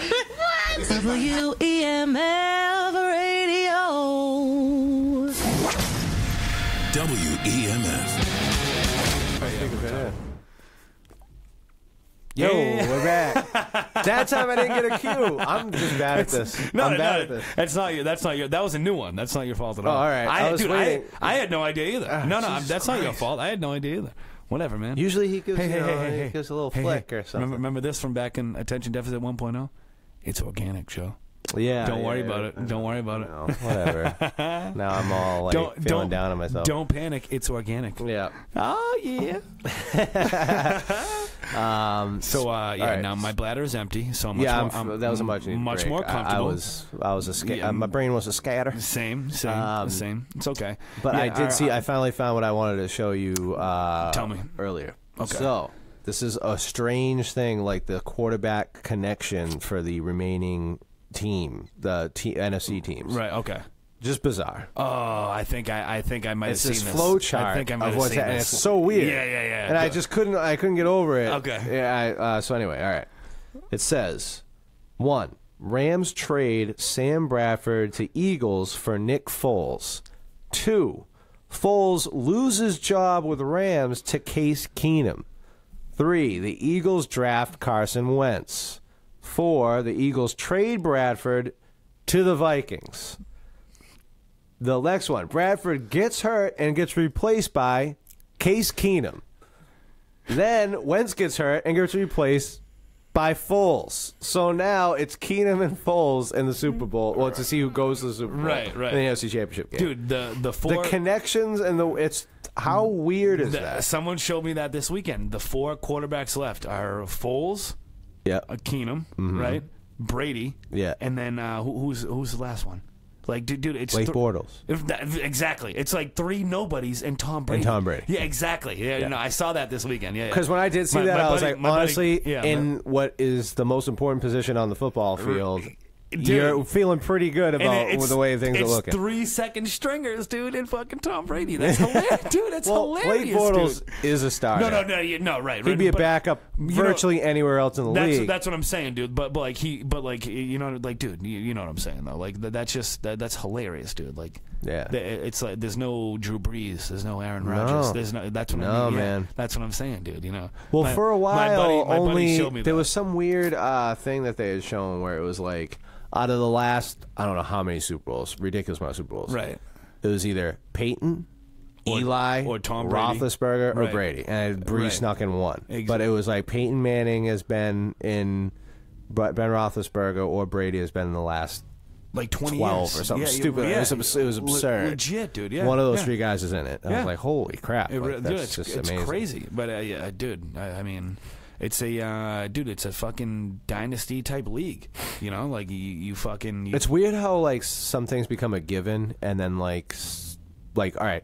So like if you look at like Bo Jackson, who had like a really short career, but he lives in like this kind of folklore of like athlete. Hold on, let me take back what I just said. Football, I mean, sports in general they're dynasties because they're people that are head and shoulders above everyone else. Oh yeah, you know what I'm saying? Yeah. So that's why you see those 4 names come up again. Now, yeah. What I'm talking about as far as like again, Bo Jackson, legend, dude. Yeah. You know what I mean? And what's weird is he's a legend because of how short his career was, but how good he was in that short amount of time. Remember him breaking the bat over his head? Yeah, like stuff like that. But I mean, like he had an incredible lore about him, and is like talked about on such a rightfully so on such a great level. Right. And then sometimes you get guys who are really great consistently for a lot of years, and they don't looked at in the same level, even though.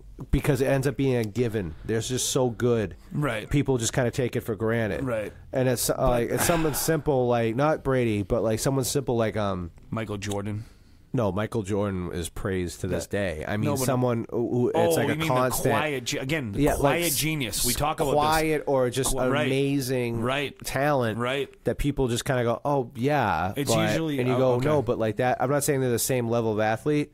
But their greatness, as far as sustainability and like length, is like should be as admirable, but it isn't for some reason. Right. Okay. As the big time flashes, for sure, as consistent level. For sure. Okay. I don't know why, but he just came to mind. Now, Someone like a Tim Duncan is not as celebrated. dude. and is not as talked about. But you can't argue the fact that he was always in the mix. His team was always around, and he was a phenomenal basketball player for a lot of years. Wasn't he didn't drop 50, 60 a night, but God damn it, if his team wasn't there always, and he wasn't a huge contributor every time. Now, like.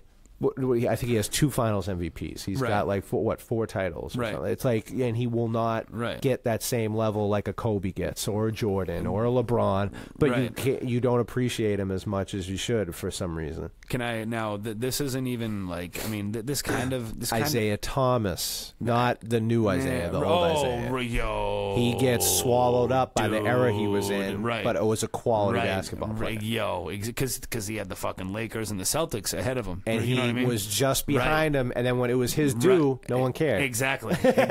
You're so right. You're and then, so right. Because Jordan just came up and he got swallowed up by Jordan. Right. So he really got sandwiched in between Larry Bird and Michael Magic. Jordan. No, Bird and Magic, right? Sure, right. Got swept under that, and then when he finally peaked up to get his 1 or 2, Jordan. I think he won 2. Right. Real quick. I think. And then Jordan. So it was like, who was the big guy in the league during that time period? Like, no one would even mention him, which is so sad. Absolutely, because he was just a. That's a great point. Yeah, that's a great point, dude. It sucks to fall in that. I always say this about this is getting into boxing depth. Thomas the Hitman Hearns. Okay. Yeah, Tommy Hearns. Hearns Hagler. You told me about that. Yeah. I would have never the Motor watched City that fight. Cobra. I would have never watched that fight. One of the best nicknames in sports. Ever. Right, The dude. Motor City Cobra. Right. The Hitman. Right. These are phenomenal nicknames. Tommy the Hitman Hearns versus versus what was Marvelous he? Marvin Hagler. No. What's Sugar Ray Leonard. No, I'm saying, hold on. The Motor City Cobra. That's Tommy Hearns. Oh, really? He had 2 nicknames. Did he really? And they both were awesome. Oh, wow. Okay. Yeah. All right, never mind. All right, touche. So what I'm saying is a guy like that in virtually any other era in boxing would have been the guy. That's true. And he was with Hagler and Leonard. Right. And it's like, dude. Right.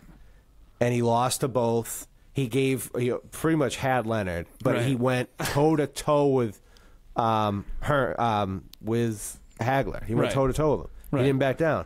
And everybody respects him, but he didn't beat those 2 guys. But then he beat like Roberto Duran. Like, if you ever want to see one of the cleanest knockouts of all time, Hearns Duran was like, scary right hand. Like he didn't. You know, if you hit a baseball in the sweet spot, dude, and it's just like you don't even hit it. It's effortless, and dude. you just go right through the ball. Right. That's what it looked like when he punched Duran in the face. It was just like he hit nothing at all. That's like what it they just say. Must have been just like, like he just crumbles them. That's the swinging for the fence thing. It's like, dude, if you swing for the fence, you're not going to hit a home run. But if you take a nice clean cut, you get on that sweet spot. Right. That's like sometimes you ever have you ever been like throwing like a football and you're really trying to wing it, and sometimes sometimes it's off or it comes out weird. But when you're a little smoother and you try a little less, it goes farther, and you're like, whoa, how did that happen? You let it go, and it's an amazing how it travels just that much farther than you would think. That's right.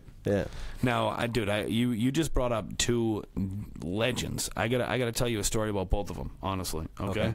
Now, going way back to Tim Duncan. Okay. Tim Duncan and Kevin Garnett. This is when Kevin... Not fans of one another. Exactly. Yeah. This is when KG was still playing on the Raptors. Okay.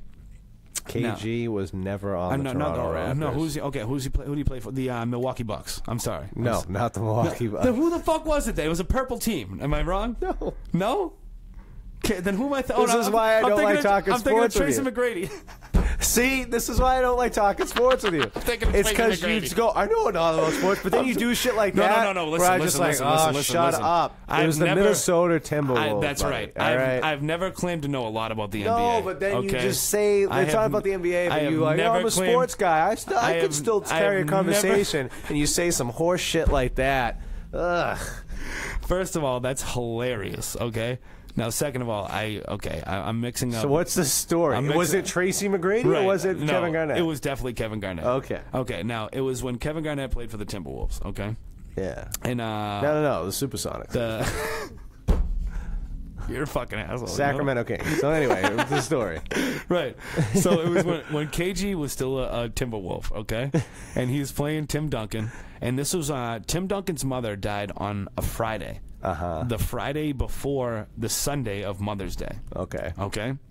And That's rough. Right. Okay. And now Tim Duncan and KG played each other on the Monday after Mother's Day. Yeah. The following Monday, okay, Tim Duncan's mom has been dead for 72 hours, okay? And so the Timberwolves are playing the fucking San Antonio Spurs. Okay? Yes, that's the team that Tim Duncan played That's for. right. Yeah. So the Spurs are playing the Timberwolves, okay? And so Duncan draws a foul. Yeah. He's at the foul line shooting the ball. He's about to shoot his first shot, his first free throw, okay? And KG goes, "Hey, Tim, happy Mother's Day." Okay? Oh, my God. And Tim Duncan sinks both free throws. Yeah. Beast. All right? Now, who was the other one? I'm sorry. Remind me of the other story. Tim Duncan and... I said Tim Duncan. I said Isaiah Thomas. And I said Tommy Hearns. Damn it. I don't remember. Whatever. All right. Yeah. We're gonna keep... Dude, attention deficit. What do you want from... No, attention moron. Oh, what the fuck are you talking about? No. You're right. Marvin Hagler. You're right. Okay. Oh, okay. Now, Marvin Hagler. Okay, now, my best friend, he lives in Texas now. I went down. I was the best man at his wedding. You know the story, okay? Now, his father, okay, when his father was married, all right, back in the early 80s, okay, when his parents got married, Marvin Hagler was a guest at the wedding. Oh, yeah. Okay? He got so fucked up on cocaine that he on fucking booze and some other illicit substance, okay? Yeah. That he slept on their couch, their wedding night. Oh, I remember you telling me that. Thank you. Yeah. I told you this story before. Yeah, Thank you. that is Thank cool. You. That is right. That is fucking cool, dude. That's funny. And that was before he was, he was still a beast at the time, but like you put it this way, he showed up in a white suit. You know what I mean? He was in a white tuxedo at the wedding. Beast. Yeah. Right. His first name is Marvelous. Legally. Legally. Did he change it? Oh, to yeah, that? that's a well-known thing. He legally changed his name to Marvelous. See, Marvin and Hagler. see, this is a Brocktonian we're talking about. Oh, yes. And people give us shit, dude. You know? Yeah. I love it. Born in Jersey. Well, okay, but still, But right. Brocktonian. But he was Through and a through. he's a Capiello. Yes. Right. Yep. Thank you. Yeah. Okay, Capiello Absolutely. Boxing and Yeah. Fitness, Brockton, Massachusetts. Thank you. Yeah. That's all she wrote. Now, supposedly, word on the street is that a Rocky, not Balboa, Right. Rocky Marciano movie is in the works. Really? That it got bought and that it's actually going to happen. And actually shows a different side of the champion.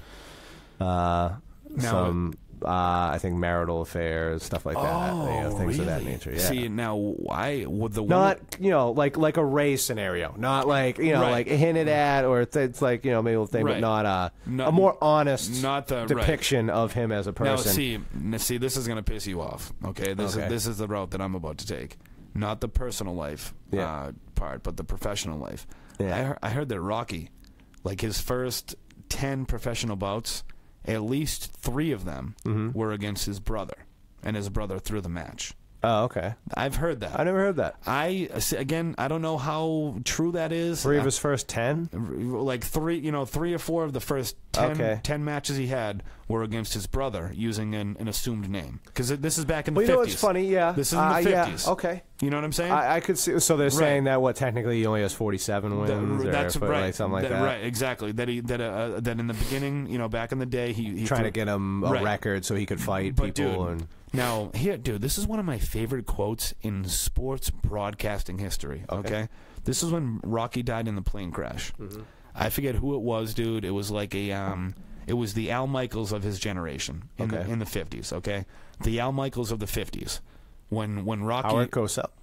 Dude, honestly, it might have been. I'm not sure, but it might have been. I think Howard Cosell was bigger in the 70s. Okay, whatever, dude, whatever, okay? But so when Rocky died, whoever this guy is, again, the big name in sports broadcasting in the time, okay? He goes, the story came in, and he said, Rocky Marciano, died in a plane crash, blah, blah, blah.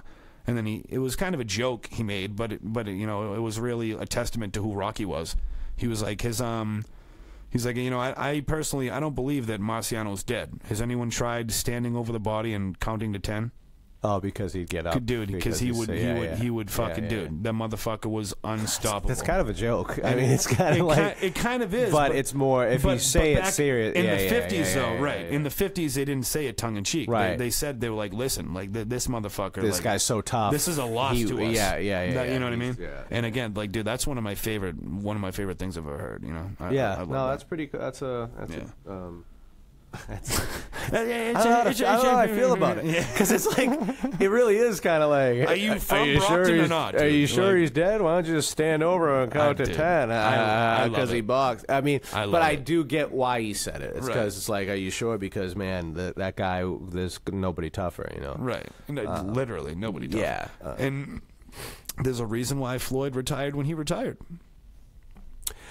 Yeah, I mean, he's he got one last professional win. Dude, dude, there was a reason he came back for that fight, dude. Oh, yeah. There's no doubt about it. But no, no one's going to count it like they should. His record will always be...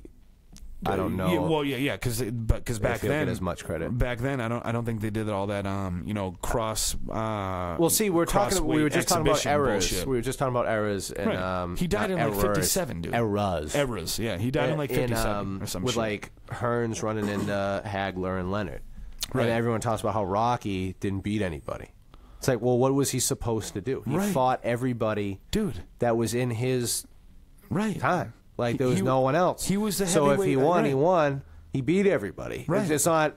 Is it his fault that it seemed like there was no one else that was of that level or to push you? Like, there's not Ali Frazier, you know? It's not like, you know, anything like that. So it's hard to say that it sucks because, I don't know, because he doesn't really... He was smaller, and it was kind of like, well, you know, if he had to fight Ali... he would have lost. If he had to fight Foreman, he would have lost. He had to fight Norton, it would have been a close one. If it would have been, you know, stuff like that. People say he would have lost. Frazier and him would have been a terrific fight. Right. You know, things like he was a heavyweight at 158. Is what I believe. But the point is they're saying it's like. But I'm saying, dude. Like you said, dude.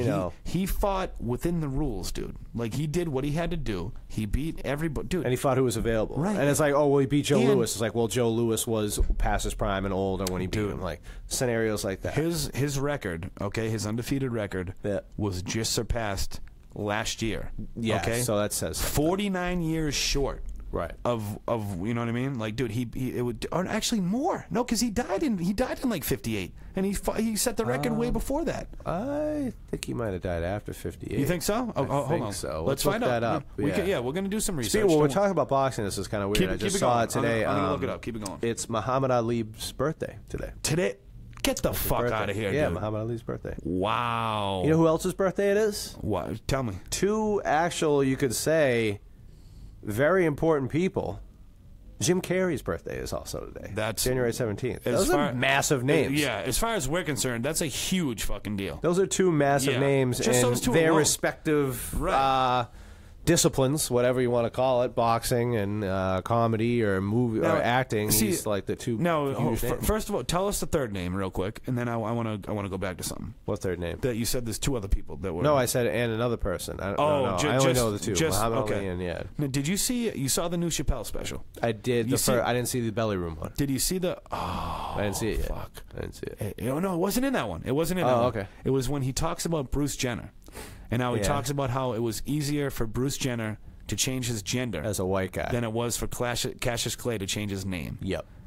That was an excellent point. Dude. Yeah. Right? Yeah. Now, honestly, as two fucking white dudes sitting here that were born in the 80s, is that not, like, dude, is that not some of the most... that is some of the most poignant shit I've ever heard in my entire life. I was about to say that. Right. Yeah. The exact same word. I thought it was really poignant. It was like seriously. Poignant, dude. Yeah. It's like, dude, that hit me like it was like a punch to the stomach, dude. You know what I mean? The only thing you can say to that is, like, granted, they didn't do it at the same time. Because it's a different era now where it's like a more acceptable thing or more something that people want to like embrace and get on board with. That is very true. If the heavyweight champion of the world right now wanted to change his name, like Anthony Joshua, I don't think anyone would like have a conniption. But Muhammad Ali was the first like one to do it. And there's also the thing, like, you know, we heard Chappelle talk about this, just like Chappelle said this in the special. Chappelle made the point about, you know, they want to put black men in dresses. But if a white man wants to put himself in a dress, Fuck you. God forbid you fucking have a thing to say about that, though. You know what I'm saying? Yeah. Dude, that's a good fucking point, dude. That's interesting. You know what I mean?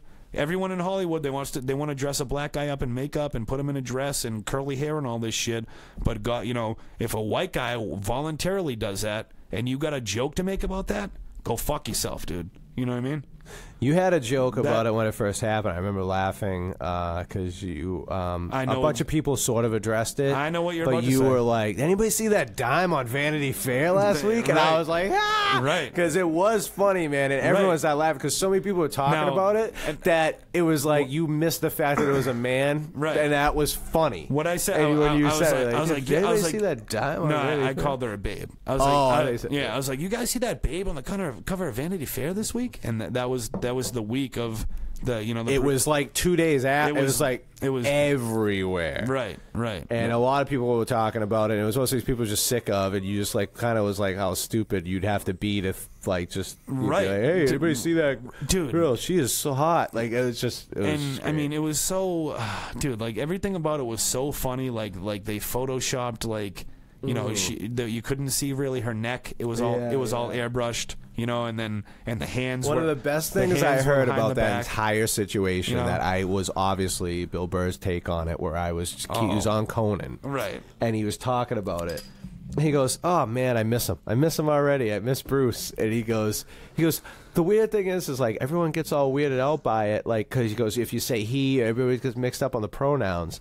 He goes, "I'm sorry." He goes, "But like if I had a beard and then I walked in the room and I had shaved, he'd be like, oh man, that's your chin. Holy shit!" You'd react. He goes, "But with her, for some reason, if she sat down, you'd be like, oh, so Caitlyn, anyway." Like, right. Like you're just supposed to, like, you can't be like, oh, I'm sorry, like, give me a minute to adjust, like, right. Or, like, not be like, dude, that's Bruce Jenner, not Caitlyn. Right. You know, you just give me a second to, like, process this shit. It's like, yo, like he said, he's like, yo, I had a poster of him on my wall as an Olympic decathlete. Yeah, decathlete. Yeah. It's like, dude, come on, man. It's too funny. Now, all right, now, I'm sorry, I gotta backtrack. Now, Rocky retired in 56. Yes. Okay. He didn't die until 69. Yeah. I thought he retired in 56, died in 58. Okay. No, okay. So you're right. He died almost a decade later. Right. But when he retired at 32 in 1956, that was the record, though. Oh yeah. Right. Oh That's what I'm saying. But he didn't die until over 10 years later. Yeah. It took a while. Yeah. You're right. You're right. Mm-hmm. I fucked that up. Like, dude, I think I like to talk like I know everything, dude. I've noticed. I'm a fucking idiot. I've noticed. I'm an idiot. You just rattle stuff off, and then but you say it so people wouldn't really question it. I like sometimes I don't question stuff, but when you talk sports, I'm just like, shut up, dude. You're wrong. So you know what's funny is I always say about you that you know a little about a lot of things, but the truth is you probably don't know anything. No. You just spit the stuff out. I'm like, that sounds right. Except the sports stats. Yeah. You know, I say when you say stuff, and I'm like, that sounds right. I should probably be like, I should probably do some research because he's probably off by a mile. Cool, but let's Google that one. Really quick. Why don't we go ahead and do a little Absolutely. research before you go ahead and just spit out some garbage. That is hilarious. But hey, I'm willing to admit when I'm wrong, though. That is one. I don't do well with that. I mean, I don't do well. It depends on what it is. It depends on what. Sometimes I really dig my heels in with stuff, but I'd say in relationship wise, I'll give ground just so the fight's over. I don't really care at that point. Okay. Like I know I'm right. See, now and I let it go. I know I'm right. I don't care. Like you just said, relationship wise, I kind of will give that comedically. Where I'm like, all right, you know what? I just said some shit on stage. I don't know if that's for sure right. So I'll give you the benefit of the doubt on that one. Right. You know? But it's like, dude, did I get the laugh though? Oh, okay. Like I don't know. Yeah. I don't know. Maybe that's a bad example. Well, you shouldn't let the truth get in the way of like a good joke. That Mark Twain said that. Yeah. That's literally a Mark Twain quote. Yeah. Literally. Yeah. Okay. All right. Good. Did I tell you one of the more recent street jokes I heard that I really enjoyed? No, dude. But you always got a good one for me, though. I always sometimes I hear one and I'm like, oh, that's just a good joke. Right. I don't care if it's hacky and a street joke. It's a good joke. I don't There's care a if it's in a reason joke why book. it's a street joke. It's because it's funny as shit. I don't care. Obviously, you never do it on stage. But just to tell your buddies back, this was a good one. Right. You can't deny it, like funny, like shit like that. Right. It's a typical joke, but this guy comes across a lamp. Okay. Rubs a lamp. Genie pops out. Irish guy. And he's wait, the genie or the guy that rubs the lamp? The genie is not Irish. I was like, dude, this is a great joke already. This is a great fucking joke. I'll grant you 3 wishes. It's not, Exactly. I'm like, that's wait, not- is it Jeff Daniels Yeah, or, yeah. or you know? Irish genie. A leprechaun? That's great. That's the same great. thing, right?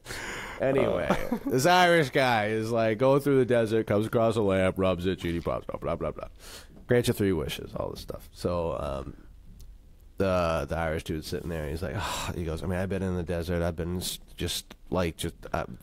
so thirsty, I can't, I've been, going through, I'm exhausted. And he goes, I'll just have a nice cold beer, and Genie's like, poof, nice cold beer. And he's like, oh, thank God. And it's a bottle of beer, and he guzzles it down. It's amazing. And then he looks back at the bottle of beer, and it's full again. And he just looks at Genie, Genie goes, that's a magical bottle of beer. He goes, no matter how much you drink from it, it will always be full.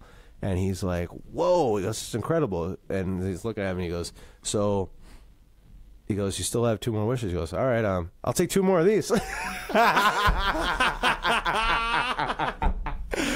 It's so stupid. I love it so much. but It's a great joke. It's so true. No, 2 more of So these. true. Oh, so true. That's great, dude. Now, see, you know who I'm dying to watch now is Greg Fitzsimmons. He just had Bob Saget on his podcast the other day. Oh, yeah? And they were talking about Bob Saget's a filthy bastard. and he just released a special, dude. Did he? Yes. I don't know if I want to see it. I see. I bet it's horrible. They were talking about in the special Fitzsimmons. That's not fair to me. You know what? I'll give him a chance. That's what I'm like, dude. I got to see this shit, So they're talking about it on the show, and Fitz is like, he's like, dude, like I got to see this special, like, and he heard, he's like, dude, I heard about the special. I heard you did a couple of street jokes in the special, and I was like, at first I'm like, really, dude? Mm-hmm. And then Fitzsimmons says that he's like, dude, he's like, dude, I saw the couple jokes that you did. He's like, I had never heard those before. Those are a couple of the funniest jokes I've ever heard in my entire life. Yeah. And then I was like, dude, I have to see this now because I need to. All You know right. what I mean? Like, because you trust him. Something like that. It's like I had never heard that joke until right now, but it's like, dude, that it was not the funniest joke in the goddamn world, but it's like, dude, I just heard it. It's hilarious to me. Yeah. I don't know. I loved it, man. You know what was funny is like I know it's super hacky to do and you shouldn't do it. Right. But I saw Lenny Clark a while back, and he ended on a street joke, but he introduced it in a way. Did he film it though?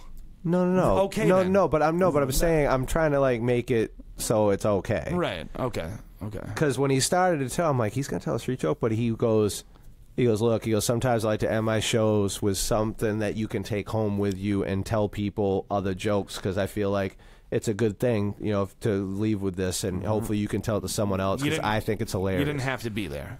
Right. And it was. I thought it was like, well, you know what? That's kind of like a little gift almost. Right. Yeah, it's like, and he told this little street joke, and it was hilarious, and I laughed my ass off, and I was like, the way he put it, he didn't try to pass it as his own. He didn't sneak it in there. He was like, this is what it is, and I thought it was funny. Right. There's a parting gift. This is what I'm kind of giving to you guys, because he already did well anyway, Right. obviously. He fucking killed, yeah, and, of course. Yeah, he killed, and then he went ahead and just kind of gave everybody this little gift, and I was like, all right, guys, and everybody kind of liked him more because of it. Right. And I just thought, if you were ever going to tell a street joke in a stand-up set, that's the way you would try to, close on it and give it. And disclaimer. it's your closer. Like, Right, but yeah. you know what I mean? No, right, He'd right. already closed, Right. and it was almost like a curtain call without people having to call him back out. That's Right, all it was. right. It was a friendly little like, here you go. This is something you can tell your friends or whatever. Yeah.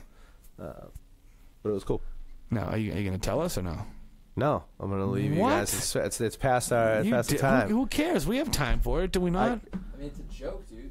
Yeah, dude. All right, I'm all dying right. to hear it now. Okay, you can't just not tell us. okay. It's a street joke. You're not doing Lenny's act right now. No, I know. I was Okay. just saying the all right, whatever. I So- thought that's what we were getting to. Yeah, it is a street joke. Come on, you motherfucker. Let's so, go.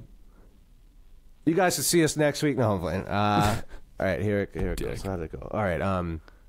So this father's sitting at home, and his son comes walking in the room, Okay. and he goes, "Dad," he goes, "what's the difference between realistically and hypothetically?"